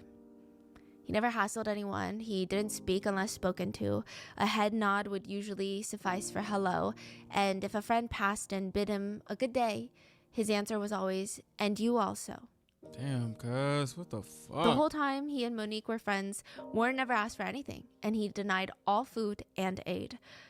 He was private, but it seems that at the core of it, he just didn't want to be anyone else's burden. Monique would constantly double check that he had a place to stay at night, especially in the winter, and he would assure her, "Of course I do, I'm okay," even if he was sleeping under the bridge. Because he also knew that Monique would have rented him out a room if she found out. Anyone in the community would have. To the rest of Grand Junction, he was the reading man, but to Monique, she called him the bird man. So he would sit out there, and every lunch he would buy a Subway. And he would eat all the important parts, then tear off half of his bread and give it bit by bit to the birds. Monique said, "There's not many people that I can say that would do something like that. To have so little and still half of it to the birds." I'd say, "I'll see you tomorrow, Warren. Have a good night." And he'd say, "And you also." Until one day, Monique set out her favorite chair for Warren, and he never showed up. Meanwhile, March 1st, 19-year-old Brian Cohey is Googling how to wipe data from Android phone because he had taken pictures of Warren's dead body. The fuck? Does a river wash away evidence? How to dispose of organic material. When he's done with that, he goes into his calendar app and marks a new event for the day of February 27th. He marks it first. People suspect he was expecting more. But that was the last day Warren Barnes was seen alive. What? Near the end of the interrogation, the officers asked Brian if he enjoyed killing. And Brian said, did I enjoy it? He leans back in his seat as he whispers to himself, "Did I enjoy it?" Sorry, I mislistened. When I said what, I was like, wait, did Brian do something to himself? But sorry. It's very clear that he's reliving the murder. There's a long pause as he thinks about it, about 16 seconds. 16 seconds is a very long time. Yeah. He finally responds, "I don't know. Just neutral for the whole thing. I didn't enjoy it, but I didn't hate it." He was also asked if he was inspired by other serial killers like Ted Bundy, Ed Kemper, and the likes, to which he responded, "I wasn't necessarily inspired. It was just more so, if these people can do it, so can I." You were inspired by Jeffrey Dahmer, bro. Like, shut the fuck up. Stop talking. Like, stop talking, please. By the way, can I use the restroom? No, nigga, pee on yourself. Some netizens note that it is very strange that he has to use the restroom after he basically relived the murder that he was asked if he enjoyed it, leading some netizens to believe that there in fact was a sexual component to the kill. Ugh. After the interrogation, when Brian was being led to be booked, he smiled at the officer escorting him and said, "I feel like Hannibal Lecter right now." Another fictional cannibal. Brian Cohey pled not guilty by reason of insanity. One thing to note that is very important is that someone can have severe mental health issues and still be legally sane. In Colorado, in order to be found not guilty by reason of insanity, you must prove the defendant was incapable of distinguishing between right from wrong at the time that the crime was committed. Right. Now, side note, Brian's attorneys try to do the most bizarre thing ever. So this is going to be tried in the criminal court system. They filed a motion to move it to the juvenile court. He was 19 when he committed the crime. Like, that's not how it works. The fuck? What? You don't just get to be like, oh, well, he's a little young. Now, just a few things to note. Brian did mention in the interrogation that a mental health counselor once told him that he had schizo something. That's a quote. What? He said, they just said that I had schizo something, whether it was schizophrenia, schizoaffective, schizophrenic, or schizoid disorder. They said that I had something that was schizo. They also said something along the lines of like, you have symptoms of a schizo disorder. Whichever one that was, they didn't specify, but I was just like, okay. The police, they had to ask more questions. Do you feel like you have that? I don't know. Impossible to tell. Self-diagnosing is foolish. Yeah, but schizophrenia is pretty clear because people recognize they have a different personality in there, which is incorrect. I don't know why the police said that. He says, I don't have any hallucinations. I had delusions, I guess. Years ago, I thought I was obsessed with people staring at me. I felt people watching me from every window. The birds were looking at me, watching me, the furniture. That was a delusion, I suppose. But you don't have times where you feel like another personality is in your body? No, that's dissociative identity disorder. Schizophrenia is, well, no, what I'm asking, Brian, is do you have multiple people talking to you at the same time? That type of thing. No one was talking to me. During the interrogation, Brian denies having hallucinations and psychosis. He also admits to taking measures to hide the crime, and he expresses regret, not for taking a life, but he said, if I knew I was going to prison for 15 to 20 years, I would not have killed someone.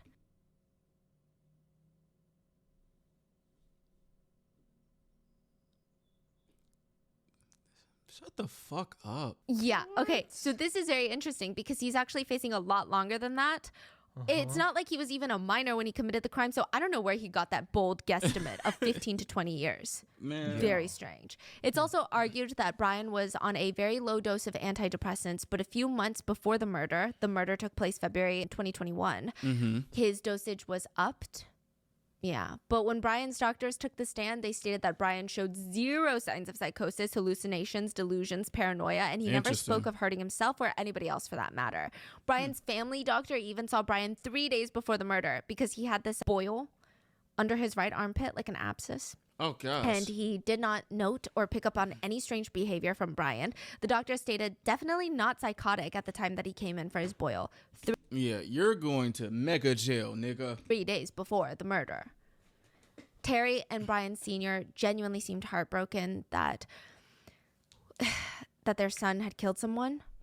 When they were first brought into the police station, the day they found the head and hands, Terry, the mom, sits down and she's a wreck. She's a mess. It's clear that she's trying to cope with everything. And it's very heartbreaking when you just look at the footage. Now, Terry tells the investigator about Brian's obsession with crime scenes, and she says a lot of obsession with preservation on crime and crime scenes. And so he was just talking about going into the military in the fall, and when he gets out, having your job. What? I guess he was talking about becoming an investigator. That's what she said? Yeah, and she is very enthusiastic. She's very depressed and is he was talking about going to the military, and then now I guess the plan was having your job. I'm gonna be honest with you, as I'm watching all these things, or just I have reservations about the military and stuff like that. And I have a question to y'all. Do y'all look at people who are so gung-ho to going to the military? Do y'all look at them a certain type of way? And do you think it's wrong to look at them a certain type of way? Because it's yeah, thank you for your service, I guess. I have family in the military.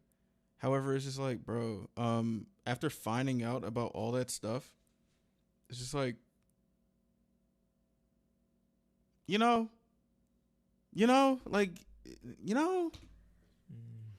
The investigators also asked her about potential animal abuse. Brian himself admitted to killing a cat for fun, but it seems that they really had no clue.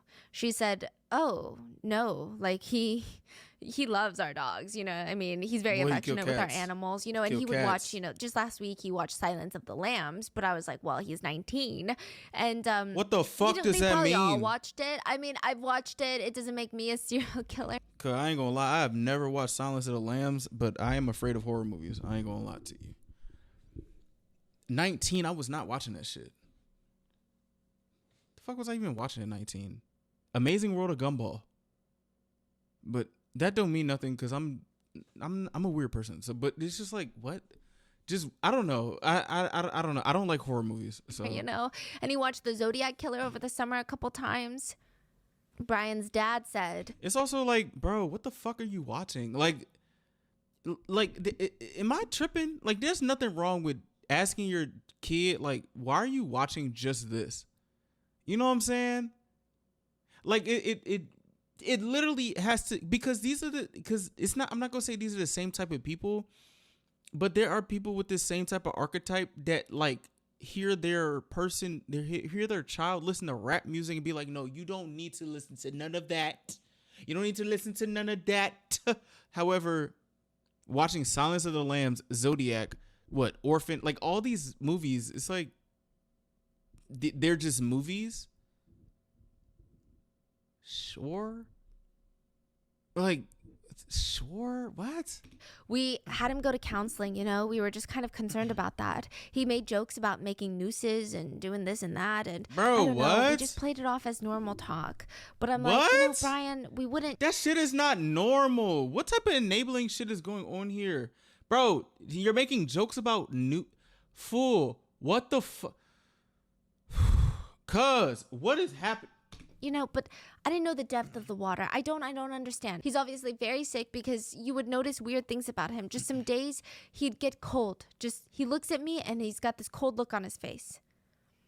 Brian's dad does seem to be going through it. He's kind of curled himself into a ball in the interview room, and he says, so I don't know what's going to happen now. I don't know how. We got to get some type of advice or find out what to do because, you know, my wife, she's got her own business here and I have my own business and I carry the same name as my son. And now as soon as it's going to be all over the papers, Brian Coey killed someone right now and we can't do anything. We can't go anywhere. I'm not working anymore. She can't have any more kids anymore for the daycare. Everything's over. I mean, Sorry that happened. I'm sorry that happened. it's all done now. It's done. Our lives are totally over. During the trial, they came to support their son. They still testified technically against him, I guess, but Brian even scowled at his dad when he was on the stand. But Brian's mom begged the court to show Brian mercy and asked for better mental care and said that the odds were stacked against Brian from the get-go. Stephanie, why did you put this picture? My Lord. Whoa. My gosh. She said Brian is not the sum of his mental defects and his actions, and he can one day have a positive impact on society. She said he was a child who had the odds stacked against him from the beginning, a child who was loved, a child who was prayed for, a child who struggled for his entire life with emotions. Brian does not think and feel like the rest of us. Well, that's true. He does not think and feel like the rest of us. That is very true. There are arguments on whether or not the parents could have foreseen something happening with Brian. I mean, I don't think anyone expects them to know what day he's going to do something or that he's going to murder and decapitate a man. Right. But it's very clear that his behavior was only escalating. Brian's history teacher, Jeremy, said, we weren't obviously the only class that was having issues with him. And again, the mom. And also, it's just like, bro, what? The people are saying, hey, we are like... Your kid is doing this. They don't send no notices to the mom, but the mom was like, oh no, it's just jokes. What? Like, even if it's jokes, his jokes suck. They're not funny. People are scared of these jokes. Like, it's just something like, you can't just like chalk things up to jokes. And I'm not somebody who says like, oh, or I don't really fully believe like, oh, there's truth in every joke. But there are certain type of jokes where it's like, all right, like what? Just kind of brushed it off. A friend of Brian's mom said, it seems like Terry, the mom, chalked it up to the school unfairly targeting her son. She said Terry had this binder of all the conflicts that she had with the school district. So apparently she said that, you know, when Brian was younger, he was bullied a lot and the school's district did nothing about it. But later, Brian is now having behavior issues from his probably bullying trauma, and he gets... And he's traumatizing students with PTSD. Yeah, for sure. singled out as the bad guy. Yeah, for sure. I mean, yeah, for sure. Yeah, I don't know. Maybe Terry felt like for some reason that the schools just never liked Brian to begin with. I have no idea. But while Brian's parents seem surprised to a degree, the school teachers do not. All of them said, I was not surprised at all. His journalism teacher said, I mean, I've been doing this for 23 years, and I know you can't get a gut feeling, okay? But it's just, I just always felt uneasy around him. So you had a gut feeling? And he just needed a lot more help. So you can get a gut feeling. Nigga, you can get a gut feeling. You have a gut, and your gut tells you a lot. Than we could offer him in a public school setting. And so when I saw that on the news, I hated to see it. I wasn't necessarily surprised, but yeah. Wow. Another teacher stated, no, I wasn't surprised. I was just more let down by the system because we had called it out that he needed help and he had all these kinds of red flags that were going off, and it still happened. Yeah. One coworker from Safeway, where Brian worked part-time as a bagger, stated that Brian became more talkative in the months leading up to the murder. He also talked about how he didn't have any friends. So she was trying to cheer him up, and she told him, well, we're your friends. Me and all the other coworkers were your friends. And he responded, yeah, out of pity. One of Brian's friends testified at the trial, and she basically, even during her police interviews, said, well, he never talked to me about killing a homeless person specifically, but he definitely talked to me a lot about killing. And I was actually surprised because I figured that if he was going to do something like this, it would be on a much larger scale. Like, I thought he would, I don't want to sound vulgar, but I figured if he was going to snap, it would be like shooting up a store or something like that. Oh my goodness. And bro, just having reservations about somebody is nutty as hell. And I don't, it's, oh my fuck. It's interesting to think about it. Like, you think your friend would shoot up a school. Like, that is a very, very out there, like, thought to have. And if I had some type of like analogy to it, it's like, have y'all seen The Drama? Like the movie The Drama? And like what happened in that movie? It's like, bro, like, hold on. Like, wait, what the fuck? Like, that's fucked up. Like, why would you be friends with somebody like that unless you're trying? Nope, not gonna say that. Nope. he mentioned like he didn't like his neighbors, so I thought maybe something would happen there. So I was actually really, really surprised that he had killed someone. But also I was really surprised that it had only been one person. Cause even what? later in psych evaluations for the trial, doctors asked Brian how he felt now after the murder, and he responded, I swear, these teens are so desensitized to shit now. It's really crazy. yeah, it just kind of happened. You know, it's a thing that happened. It sucks, but it happened. And they asked, what about it sucks? And he said, because I'm locked up now. I can't see my friends, and I really miss video games and the internet. Well, too fucking February bad. 3rd, 2023, Brian Cohey Jr. was found guilty of first-degree murder and sentenced to life in prison. Okay. Brian's mom shouted at Brian, I'll visit you as soon as I can, baby, when he was sentenced. And it's alleged that he did not even look at her. Okay. Terry, the mom, seems to be coping in her own way. She's got her emotional support animal to keep her company, and it's believed, I don't know how true this is, that she has started a YouTube channel. The YouTube channel is called, quote, The Brian Cohey Story.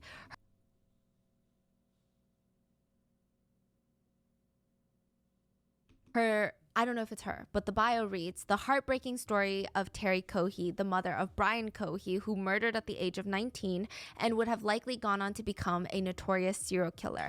These are Terry's words, Terry's story told in installments. It currently has 0 videos up as of right now. All right, bro. Now, interesting thing to note, Brian made multiple comments that he targeted vulnerable people he thought that would not be missed and would be easily forgotten. But Warren now has a permanent memorial. Okay. A metal life-size recreation of Warren's favorite chair. Oh, no, that's what's in front up. of the bridal shop. That's what's up. And it was important for the community that Rest in only peace to Warren, man. there.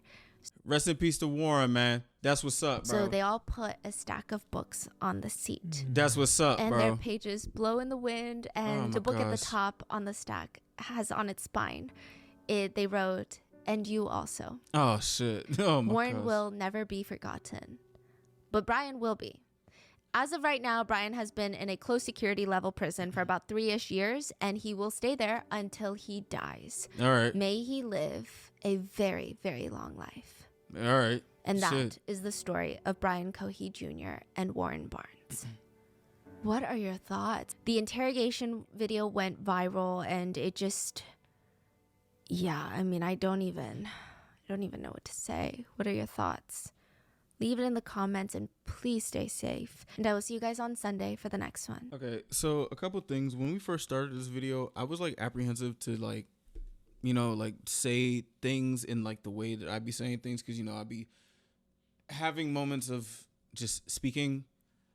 But like, I want to talk about just a pipeline of memes and how it can, well, not talk about it, but just like a moral of the story type of thing. It's like, I think people should focus, or not focus, like take note about how someone interacts on the internet, because memes and culture of the internet has become so mainstream that you're literally forced to see certain type of memes that if back in the day, and I'm not showing my, I don't think I'm showing my age, but like I remember scrolling through the internet because I was curious as fuck and finding so many crazy things. And the fact that I know about like what the 50-50, that meme with the stick figure, like I know memes like that, but those used to scare the shit out of me.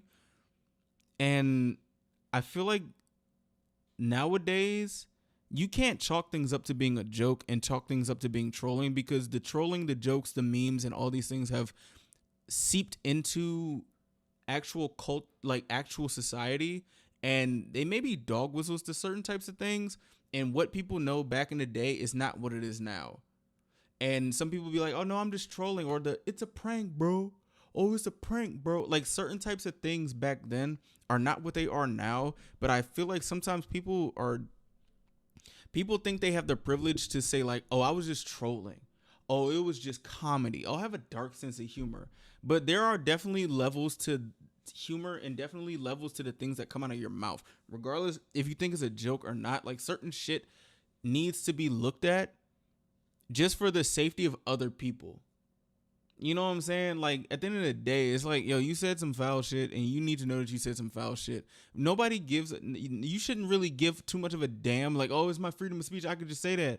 So at the end of the day, you're hiding behind the gauge of freedom of speech to be a shithead. You know what I'm saying? Like, that is crazy. That is weird. And people should side eye you for the certain types of things that you engage in. And if you are the type of person to be like, oh no, I was just engaging in it, then you need to explain what the fuck is going on, because a bunch of things have happened off of the guise of freedom of speech, or off the guise of it's just a joke. Like people's lives are dead ass affected, but you're just talking about some like, oh, it's just a joke, but there's literal reasons as to why things are going on. Obviously there are more things to be said, but this video has gone too long. But at the end of the day, bro, it's just like, I wish there was a way to nip things in the bud without having that undercurrent or undertone of it could just be this, so it's okay if we can brush things off. But when things actualize into real life, that's when people want to be like, oh, okay. Like I don't have the answers. I wish I do, but I do look forward to see what you guys say about stuff like this. It's just like, what are we to do? Like literally, what are we to do to like provide safety to people in the future? Like to be preventative. What is there to do? Like what the fuck?